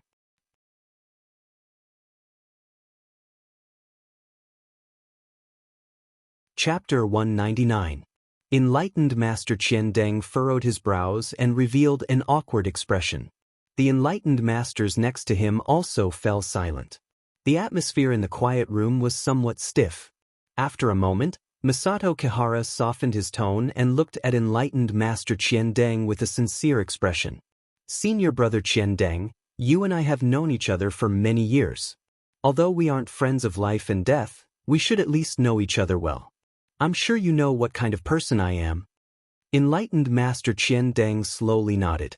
Masato Kihara looked around at the crowd and continued in a low voice. Everyone here is a discerning person, so there's no need for pleasantries.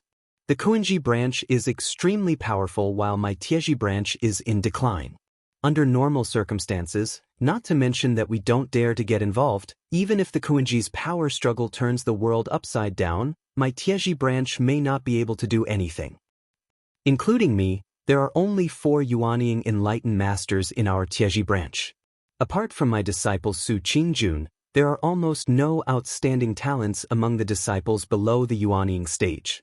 He said indifferently, everyone, you've dragged me into this matter for the sake of these 4 old bones of mine.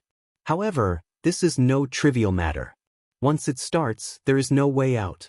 This is tantamount to me betting all of the legacies passed down by Patriarch Tailuo. I really can't afford to lose in this matter. Enlightened Master Qian Deng pondered for a moment and suddenly said, Junior brother Kihara, since you are so frank, then I won't be polite and will tell you something unpleasant. Masato Kihara said, Senior brother, please go ahead. Enlightened Master Qian Deng said, as you said before, the Tieji branch has indeed declined in recent years. But if we continue to play it safe, we may be able to linger on for some time, but I'm afraid it will be difficult for us to prosper in the foreseeable future. I wonder if you have any objections to what I have said? Kihara Jinren remained silent. He did not agree, nor did he agree. Taoist Master Qian Deng didn't care about this.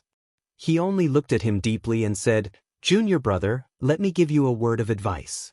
Instead of dragging on and being half dead, why not fight with all his might? Martial Uncle Tianlan has already issued a decree earlier. As long as you, Taiji, contribute to this important matter, once it succeeds, you will definitely be rewarded. Regardless of other things, the 4 of you, Jinren Yuanying, will definitely be arranged to cultivate in the sky. Masato Kihara's expression changed slightly as he gritted his teeth. In the Kunlun party, there had long been a sect rule, which was that those who were not in the Yuanying realm were not allowed to go up to the 4 strange peaks between the clouds in the sky to train. But in reality, because the difference in strength was too great, those who could enter the 4 floating peaks of spring, summer, autumn, and winter were all disciples of Kuinji, and the only 4 spiritual masters of Taiji had never been able to go up. Of course, this was unfair, but no one in the Kunlun party had ever dared to openly mention this matter. The reason was actually very simple. Needless to say anything else, one only needed to look at the background of the 2 supreme deity transformation stage sovereigns in the sect. I understand what you're saying. Masato Kihara said to Taoist Master Qian Deng, but this matter is of great importance, and I can't be careless. Hakushin Jinkuin's lineage is powerful and has countless henchmen in the sect. It won't be easy to become enemies with them. He lightly pointed in a certain direction and said, let's not talk about other things. Even if we do well, Hakushin Jinkuin is still on the winter peak. How can we solve this? This matter must be personally handled by perfected Lord Tianlan, only then we have a little chance. If he doesn't appear, we, Taiji, will not get involved in this muddy water. Qian Deng gently exhaled and said, I understand what you mean. Masato Kihara slightly lowered her head and said, Senior brother, please don't blame me for my rudeness. Taoist Master Qian Deng waved his hand and said, "It's human nature. Don't mind it." He paused for a moment and then said, "I received the news yesterday. A few days before the next full moon, Uncle Master Tianlon will rush back from Zhengxianmeng to participate in the annual sect council. Let's see when the time comes. Maybe he will talk to you himself." Masato Kihara slightly bowed and nodded. "Thank you for your understanding, senior brother. Thank you for perfected Lord Tianlon's kindness." Taoist Master Qian Deng looked at the crowd and suddenly raised his voice a little. He said, "Everyone, I've already told you about this important matter. I'm sure everyone is aware of the cause of this matter.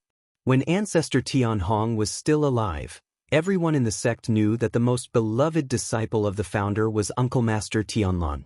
Even the Taoist name, Tian, was passed on to him. The meaning couldn't be clearer. He wanted Uncle Master Tianlon to lead the Kunlun party and inherit the position of sect leader. However, things took a turn for the worse. Ancestor Tianhong passed away unexpectedly, leaving only Uncle Master Bai Chen and Tianlon. In the end, it was Hakushin Jinkuan who inherited all the legacies of the sect, while Uncle Master Tianlon was forced to Zhengxianmeng to fight to the death with those fierce and ruthless devil cult monsters. I don't need to say more about the meaning of this." Taoist Master Qian Deng sighed and then said, "However, many years later, Hakushin Jinkuan passed the position of sect leader to his eldest disciple. Since then, his power has grown. Now, the discipline of the sect has been corrupted and there are many villains and spies. However, Idle Month and the others are powerless. They can't resist the strong enemies and revitalize the sect. Internally, many mediocre villains are raised to gain prestige, causing the reputation of the Kunlun party to decline day by day. What's funny is that Idle Month and the others think that the sect is thriving and boast about it. They are shameless. Uncle Master Tianlon once said to me that although he is indifferent and doesn't care about fame and benefits, he can't sit back and watch when the sect is gradually falling into a dangerous situation. Otherwise, how can he face Ancestor Tianhong after 100 years? He also won't have the face to face the founders of the Kunlun party. Set things right and clean up the roots. This is what Uncle Master Tianlon wants to do. At the end of his speech, Qian Deng's expression was solemn, but he said it resolutely and decisively. Immediately, the expressions of the people around him tightened and they all nodded in agreement. The days when Su Qingjun wasn't on the Fian Terrace seemed particularly cold and cheerless. However, perhaps because he was already used to this kind of loneliness, Lu Chen didn't feel sad. Instead, he felt a lot more at ease. However, after midnight, Lu Chen led the Atsu sect down the Nanlu Mountain Road and went straight to Kunwa City. When he came to Kunwa City, he actually only had one place to go most of the time, to look for Old Ma in the Black Hill Pavilion. This time, when he passed by the place where the murder happened on the street, he looked a little tired. That house was no longer available for rent. After all, someone had died in the courtyard, and there were actually a few unfamiliar men guarding the door and the house, preventing outsiders from entering or leaving at will. Perhaps there were some bad-tempered cultivators who wanted to cause trouble, but soon, everyone saw or knew that these guards were all disciples of the Kunlun party. Most of the individual cultivators in Kunwa City didn't know who the person who died in the door was, so there were all kinds of guesses. Some of them even made people laugh until they scratched their heads. For example, the person who died in the house was an extremely powerful spiritual master Yuaning. What kind of secret technique was he hiding in the city? Or perhaps, someone thought that a genius of the Kunlun party that only appeared once in 100 years lived here and was afraid that he would be discovered and died prematurely, so he hid here. However, these words were actually considered polite. The most outrageous thing was that some people even said that there were women's clothes in this mysterious house. Perhaps they were the old lovers of the spiritual master Idle Month, the current spiritual master of the Kunlun party. This kind of words could be said to be malicious, but of course, it was also possible that some people were really stupid and wanted to discredit spiritual master Idle Month. Of course, Lu Chen knew what happened in the house, but he naturally didn't know some specific details. One of the reasons he came to Kunwa City today was to ask Old Ma about what happened that day in detail. But this time, the most important thing for Lu Chen in Kunwa City was still Atsu. Although Atsu's appearance didn't seem to have changed much, Lu Chen knew that under this black dog's fur, signs of valiance and ferocity had gradually begun to show. In any case, it was no longer suitable to keep it on the mountain of Kunlun. Otherwise, in the future, Atsu might turn the mountain upside down. As for those powerful Yuanying spiritual masters of the Kunlun party, if they wanted to deal with such a black dog, they had almost endless powerful methods. Lu Chen didn't even dare to think about what would happen to Atsu if it really caused trouble in the future. He took one last look at the house guarded by the disciples of the Heavenly Soldier Hall of the Kunlun party, then left with Atsu, heading to the shabby and deserted Black Hill Pavilion. Old Ma was very happy to see Lu Chen, but after hearing Lu Chen's instructions, he suddenly looked embarrassed and said, "Lu Chen, you see, now that everything here is under repair, we don't have much money left. As for me, I actually don't have much interest in raising a dog, so," Lu Chen said indifferently, "I'll pay." Old Ma suddenly stood up and said righteously, "So, of course, this dog can stay. I will take care of it." Lu Chen smiled and didn't care. He just said, "In fact, you don't have to take care of it for too long. You just need to feed it something every day. Also, don't let it run out to the streets casually. It might cause trouble if it's not handled properly." "Trouble? What kind of trouble?" Old Ma looked at Lu Chen with some doubts and said, "Isn't this an ordinary dog? What kind of trouble can there be?" Lu Chen waved his hand and said, "This matter is settled. In short, take good care of it for the next few days. When the matter is settled, live until a few days before the night of the full moon. I will find a time to send it away, the farther the better." Old Ma frowned and suddenly looked at Lu Chen. He asked, "What do you want to do when the night of the full moon arrives?"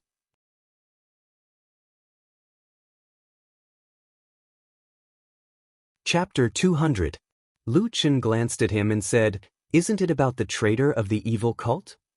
Old Ma pointed at Atsu and said, "What does that have to do with it? Why must it be sent away before the night of the full moon? Our top priority right now is to find the traitor of the evil cult. At this critical moment, do you have to divert your attention to send away a dog?" He paused and looked at Lu Chen with a frown. "I think you're a little strange today. Did something happen?" Lu Chen shook his head and said, "Nothing, I'm fine." Old Ma stared at him for a moment, then nodded and said, "You're an old man, I won't say anything unnecessary. Anyway, be careful." Lu Chen stood up and patted him on the shoulder, then turned around and walked towards the gate. Atsu wanted to follow him, but Lu Chen stopped it. After thinking for a while, he brought it to the courtyard and gave it something to eat.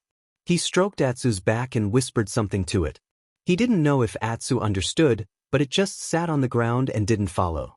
When Lu Chen walked through the narrow passageway, he looked back and could still see the black dog quietly sitting in the quiet courtyard, staring at his back. There was a faint light flashing in its only eye. Lu Chen laughed and waved at Atsu. Atsu swung its tail and barked at him. Su Qingjun returned to the mountain after a few days. When Lu Chen saw her, she was walking over from the mountain path.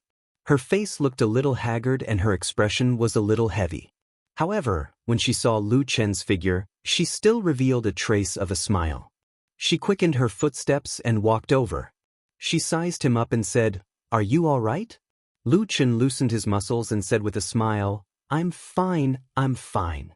Su Qingjun showed a gratified smile, then a little apologetic and said, "I should have come back to see you earlier, but I couldn't leave home." Lu Chen waved his hand and said with a smile, "It's okay, I'm fine."